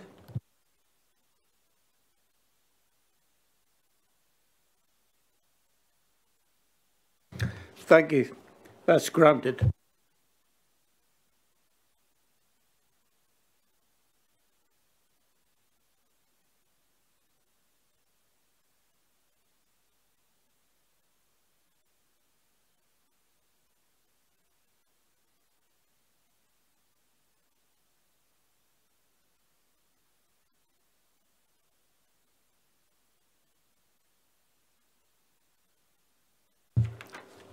We now come to item 9, which is application 20/01155/S106A. Variation of an S106 agreement pursuant to the plan and application N/99/B/0848 dated the 19th of the 2nd, 2002. Thank you, Chair. I'll just provide an update first of all. The application was presented to the Northumberland Local Area Council on the 24th of June, where it was resolved that the provisions and requirements of the Section 106 planning obligation relating to application N99B/0848 be varied. However, during the meeting, the ward member raised a concern regarding notification letters to members of the public. On investigation following the meeting, it was discovered that notification letters had not been posted to objectors. To address this error, the application is again presented to members for consideration. And I'll now take you through the application, which is, it seeks permission to modify the requirements of the Section 106 legal agreement, forming part of a grant of planning permission attached to application N99B 0848 to allow for changes to the area of open space. If we can just flick to the first slide. That's the site location plan, so that's the Kingsfield estate, and you can see the hatched area. That's the application site. To the north of that is the caravan site. Next slide, please. Aerial photograph there. You can see the arrow to the left, that's showing the existing play area. Up to the top right, that's the area of existing open space. And the third arrow is showing the area where it's proposed to relocate the open space to. Next slide, please. This is the existing legal obligation plan, which shows the red line going around the Kingsfield estate. Then the sort of blacked out area, that's the play space with the open space to the right of that. Next slide, please. Thank you. And this is just showing the red lines showing the reorientated area. Next slide, please, James. This is just taking you through a series of photographs. So this is looking towards the area where the open space will be moved to, adjacent to numbers 32 and 46 Kingsfield. Next slide. Thank you. This is looking north across the existing open space. You can see the caravan park just to the left there. Access path there, and to the left you've got the area of play space with open space beyond that. That's the last slide. Oh, no. This is the proposed open space, so this is looking towards it. Next slide, please, James. And this is the existing play space, which would be retained. It's proposed that the area of open space will be the same in terms of its size, purpose, use, but it will be moved so that it sits adjacent to numbers 32 and 46 Kingsfield. Northumberland Parish Council object and feel that the Section 106 should not change. 21 letters of objection have been received, and the reasons are set out in the report. The recommendation is that the provisions and requirements of the Section 106 planning obligation relating to application N99B 0848 in respect of reciting of open space be varied. Thank you, Chair. Thank you. We have public speakers. The first is an objector, and that is Malcolm Creswell. You have 5 minutes. Thank you. Thank you. I wrote to who was Vivian Robinson at that in 2013, and I've got a copy of the letter. I copied in Liam Henry requesting that the 106 agreement be actually adopted. The sum was commuted from the developer. I've discussed it for the last 8 years with both Planning, Legal and Estates Department, and the landowner and developer originally signed the original agreement. The area of land in question, which I understand is probably what he's saying is an ambiguity, is that the play area should be 400, not less than 400 square metres. I've physically measured it, and I've asked the planning department to measure it, and it's 334 square metres, some 60 odd metres less than was originally agreed. The access to and this is to be supplied with a hard pathway to the grassed area. Obviously the bond was paid. The planning application, due to ambiguity of land ownership, is not actually justified in the application at all. So there is no ambiguity as far as we can see. The actual area of land that we are offered is less than the agreed amount of land that was in the original agreement. I have passed on to Mr. Law that I was concerned that no one had actually measured the areas to make sure that they didn't comply, and that the application for revising the area had some substance. This is not the case. It is also stated that an access will be provided, a hard access. The revised offer is for 2,041 square metres, and the actual area is 2,000, from the original agreement, is 2,441 square metres. The original layout, as proposed, was perfect for residents because it didn't affect any housing, wasn't a nuisance value, and it was a good shape for playing ball games and playing. The reasons that Section 106 agreement can be altered under the 1992 Act is that it no longer serves a useful purpose, which is totally inadequate, or command to serve a useful purpose equally well. The revised position does not serve equally well. I complained to Northumberland County Council and submitted a stage 1 complaint and successfully moved to stage 2. I was assured that I didn't need to go to the Ombudsman as it would be sorted. This application is incorrect as the area is less than scheduled. Ambiguity is a word and not a description of what is actually the current situation. I recommend that the application is refused because I think it's motivated for other than ownership of land. I would appreciate if the councillors would back me and recommend refusal. Thank you very much.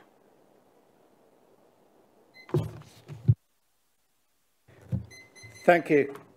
We have local parish councillor Hall. Thank you. Well, the Northumberland Parish Council does still object to this variation of this Section 106 agreement. I won't go into a lot of the details because the previous speaker has given you lots of the information. The Parish Council, the Parish Council, along with the previous speaker, have been attempted to get the play parking question correctly adopted since 2013. And now we wonder why it's taken such an inordinately long period of time to now want to change the agreement. There's no reason for it.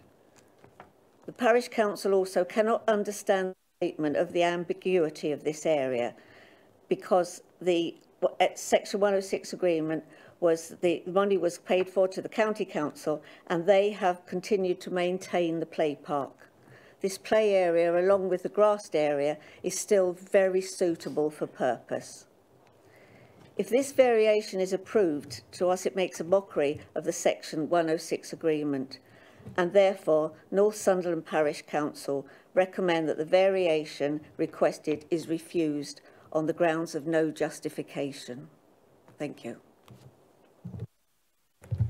Thank you. In support, we have Craig Ross. Thank you, Chair. The application is recommended for approval and represents a hopefully acceptable and negotiated solution that we've been working on with planning officers and the legal team at NCC. The problem was picked up back in 2015 by Granger Homes, who was the developer of the site, and also the council when it came to the adoption of the open space and the equipped play area. This has been worked on since then, including with my client, Mr. Thompson, who was the original landowner and is still the immediate landowner adjacent to the site. The solution as agreed by officers would see no alterations to the equipped play area and no loss of the open space in terms of the square meterage, but simply reorientation to allow an access to be achieved to it. In terms of the comments, it's hoped that it's clear why the need is there. It was simply unadoptable on the current layout based on the Section 106 agreement. The open space will be the same size and the maintenance monies have already been agreed. Finally, and in explanation too, I think probably the time delay, this has very much been a legal issue until it's got to what is now a planning issue in terms of the variation of 106. But this, to all parties concerned, seems to be the best solution. We hope that members will approve the application. Thanks.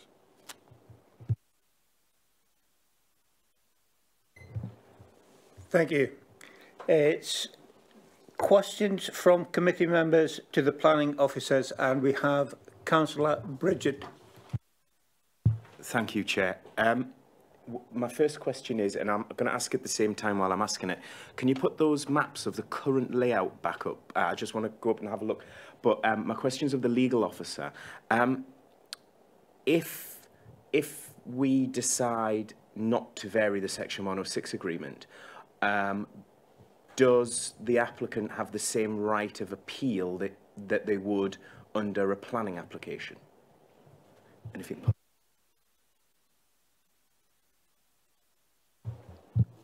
Sorry, I can just answer that application. Yeah, there is a right of appeal, and what we would say you really need to give some thought to is, given that the open space is the same size as that offered originally, it serves the same purpose in the reorientated position, and an additional sum of money has been secured. An inspector is likely to approve an appeal as it meets the test of a Section 106, so they're likely actually to... Is that what's there now? No, that's the application site. What's there now?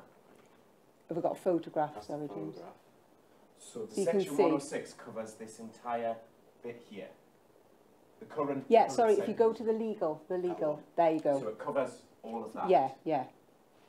So we've effectively got a ransom strip. I'll not comment on that.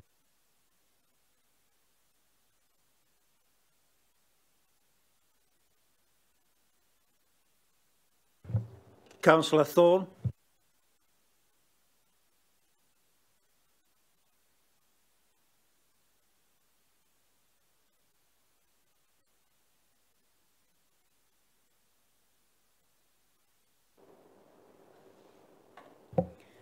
I think when Mr. Ross has mentioned that, it's talking about the ambiguity and that there's a bit of landlocking.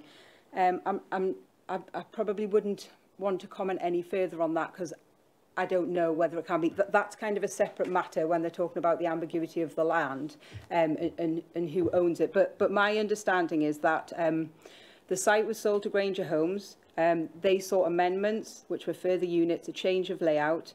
And then on completion of the amended scheme, there was an adoption of the play area was sought. However, the amended scheme prevented access to the play area. And there's then obviously been these legal discussions going on. But I think what members need to be aware of is that a developer can come back at any point for modifications to the Section 106.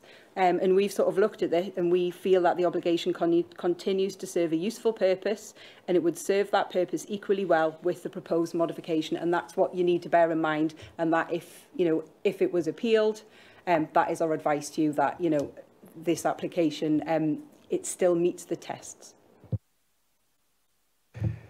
Councillor Swinbank. Thank you, Chair. What I'm struggling to understand here is the access, because we're told that they need the variation to be able to access the site. Can anyone explain to me why they can't access the current site? Because it looks as if there's a kind of, what, 2.5 metre width of tarmac that goes onto the site, and that would be access. There is that access path there, and you can get into the play space. But they're saying the ambiguity here is who owns that. It comes down to, like I explained last time, a line on a map, and it's whether it's inside the ownership or outside the ownership. But we kind of need to put that to one side, and what we need to be looking at here is this proposed amendment acceptable?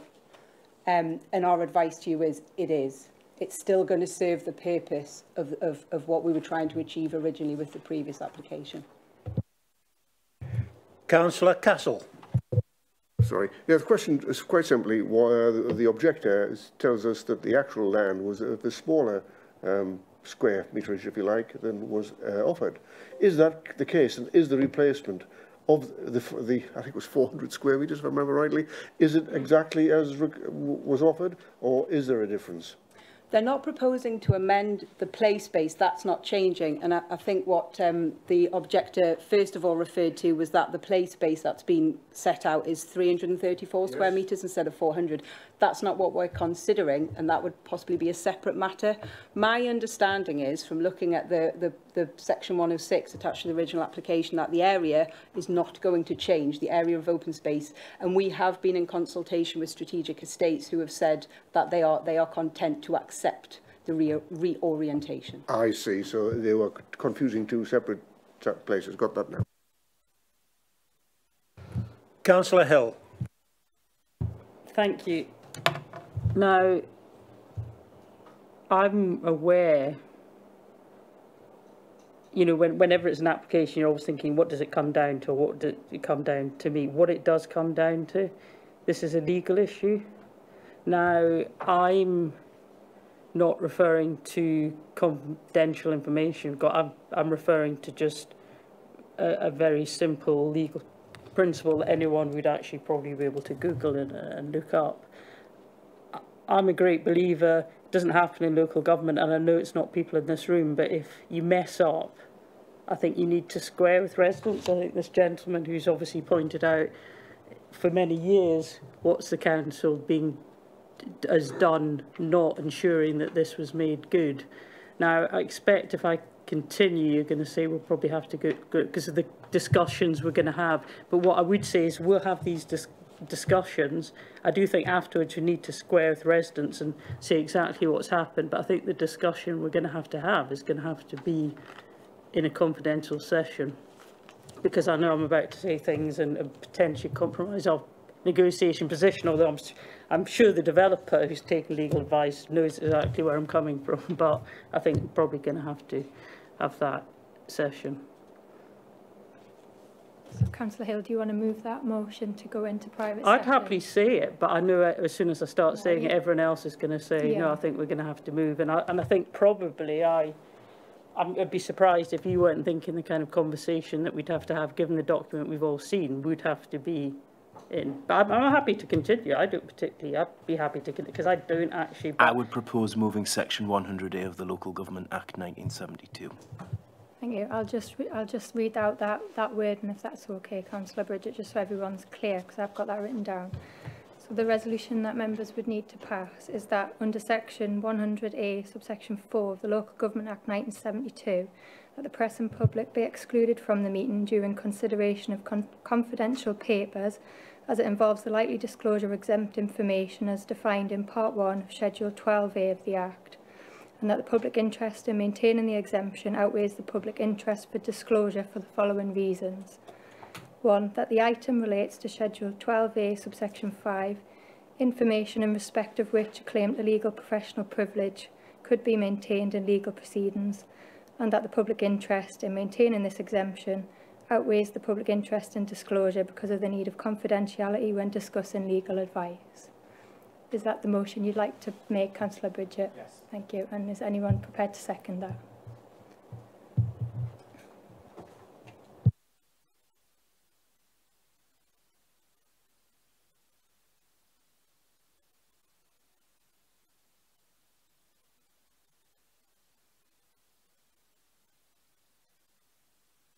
I don't know what it is you want to discuss, Councillor Hill, so I don't want to kind of venture into anything.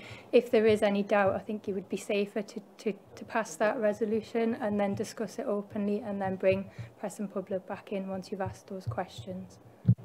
Well, on a point of order, without a seconder, it doesn't proceed, so we need a seconder.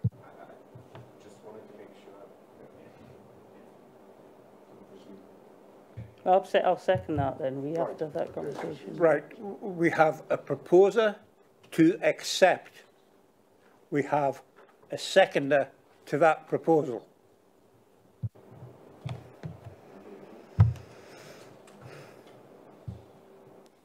On that basis, can we go direct to a vote? Those in favour, raise your hands.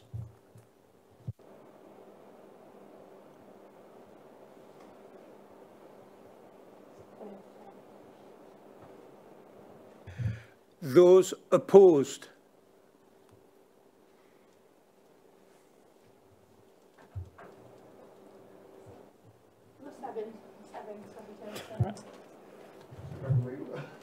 Well, I'll continue then, that's fine. I mean, I'm surprised. I thought as soon as I started, everyone else was going to say, right, okay. Well, basically, the council's completely messed up. There's a principle in law, the Limitation Act, 1980. Any proceeding is in a court of law, a maximum is 12 years, so we can't enforce the Section 106 agreement. So we're over a barrel here. Now, it's not the people in this room, I don't think, are to blame for this, and we have talked about improvements and enforcement and everything else. But I think an apology and acceptance, and this would never happen again, because we are over a barrel. And so all the discussion about this land being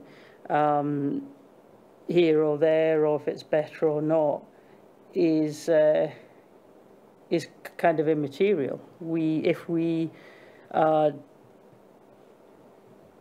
you know, actually the developer could just say, you know, sorry, you're too late. We won't have to do anything, give you anything. And that's what the title to do. I expect the same from a public relations point of view, or if their lawyers told them, it hasn't been tested, but the legal, Limitation Act is quite straightforward, so you should, but for good relations, just agree, but just have a much better agreement from your point of view. So that is fundamentally, we're completely over a barrel.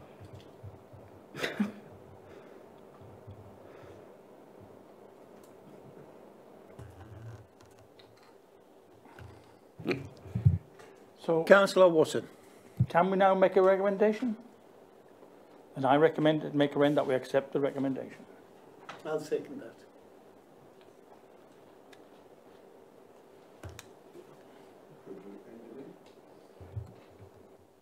Is there any debate? Councillor Ranterman. It's a very bizarre scenario at Planning Committee when you all already know what we're going to say, because you know, normally we're not supposed to predetermine an application, but we've already done this one, did it a couple of months ago. But no, I still can't support the recommendation, as for previous reasons that have been pointed out, on the material planning consideration, that it does impact more residents, because turning it 90 degrees puts it closer to the houses, and therefore it will become more of a nuisance. And on the moral reason that the residents and the parish council and the residents of the people that bought the houses on the condition that this section 106 was going to be there have all objected to it. And from a legal point of view, we are a quasi-legal entity, this planning committee. I do think this is an issue that should be settled in court, but what we say at this committee has an impact on what happens in court. And we should refuse it, and then the judge can decide, you know, and the judge can say, well, the planning committee, the Northumberland Planning Committee of local members has said that this variation shouldn't be allowed, and he will take that into account. If we just blindly accept it, then it won't even get to that point. It won't go to court. It'll just be accepted, and that'll be that. But we should refuse it, let it go to court, and they will decide, because they're the proper people to decide.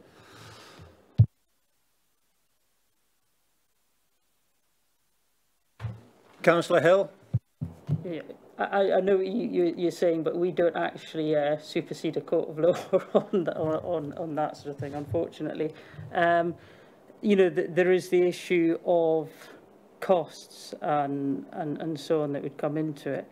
I mean, I don't know what residents would feel. I presume they think this is better than nothing.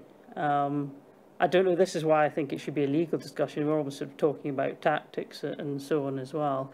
I mean, I suppose the other thing as well to talk about, I mean, is the status of this a new Section 106 or a variation, given that the current one is not enforceable? Or highly unlikely, I mean, you'd have to say sure 100%, but any legal advice, Blue Top barrister's opinion on similar cases has been on that Limitation Act? I've not been involved directly in the matter myself. It would likely be a variation because it's coming under 106A, but that could be looked at if the resolution is passed in terms of how that's tidied up.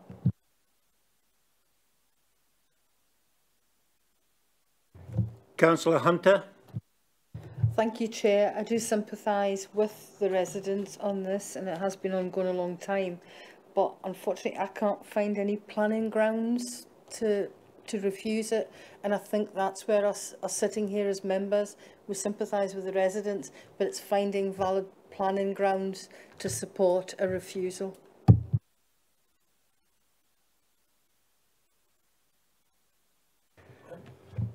As the proposer, can I close the debate? Councillor Watson. Yeah. Just like this, I'm supporting this. We all know, Councillor Hill reminded us, but I think we already knew, that this has not been a good application and there's been lots of issues with it. But it wasn't these officers who were there. They've had this problem handed to them. They've done their best. They've negotiated very hard over a long period of time and come back with a recommendation that they think is acceptable, which gives a play park to the area. Okay, it's not exactly the same as it was at the beginning, but it's very, very close. So that's why I'm supporting this and supporting the officers in the work that they've done. Thank you, Chair.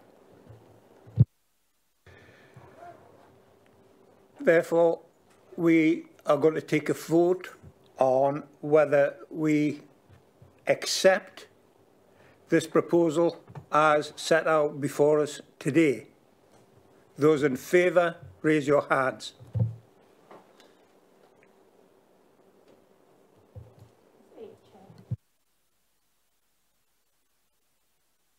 Those opposed?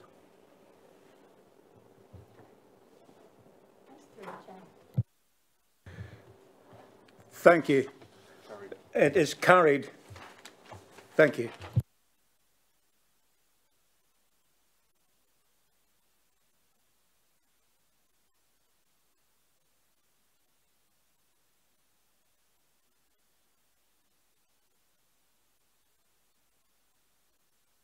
I think we can take this through very quickly, can't we, members? Just to get us through, we've got an appeals update, which is on pages 111 to 120. Always worth noting, say where we've got it right, where we've got it wrong. I don't think any comment is necessary here. Section 106, and these will be coming in, and these 106 agreements, what I've asked for, we're going to get an explanation and a presentation from planners and the council on how these are handled and where the money is going and exactly how we can influence that. Because I think many of us have known over the years and even decades, I think, that a degree of uncertainty, and it's tightening up. You condition it to be spent in your division, Chairman. That's how we keep track of it. You condition it to be spent in your division. Yes, well, I think a lot of us will be saying that, but these are questions you need asking, so we're going to get a presentation on 106 agreements. I think it's a very important subject, and none of us are as clear about it as we need to be. Urgent business, is there any... Oh, no. Hang on, there's one other item. That's the item in private, which has been seen. And I do ask members to note this. I think that's what I'm being asked to do, is it not? To note this item. If there's any discussion, we'll have to go into private. Are there any points to make other than what is in front of you? Thank you. I'll then move the urgent business. There is no urgent business, so I declare the meeting closed. The next meeting, Thursday, 23rd of September, 2021. Thank you very much, ladies and gentlemen. Thank you very much, Colin. Do we have to have it here still? I didn't catch that. Do we have to still have the meetings in County Hall? When can we revert back? I think that's a question. Yes, I'm involved in those discussions. Yeah, there are now no restrictions on the public? I think our policy, correct me if I'm wrong, our policy is still if it's a public meeting, we have it at County Hall. If it's not a public meeting, we have them on Zoom, if possible. But I quite agree. I'd very much like to get back to, and I think Derek would even welcome us back at some stage. Yeah, get the point. And I will, as chair of the briefing chair of the local area councils, yes, I'm taking this up with officers, with the chief executive, effectively. Okay. Can I just ask, Chair, yes, if we invite the public back when we, do our rotation meetings from the county? Yes, we certainly will. And as you know, we're reviewing local area councils. Yeah. And it's my intention that they fulfil their potential more than they have done. And yeah, absolutely. And I'm continuing discussions on this subject. I'll take these points. Thank you very much, everyone. Thank you. Streaming can be off.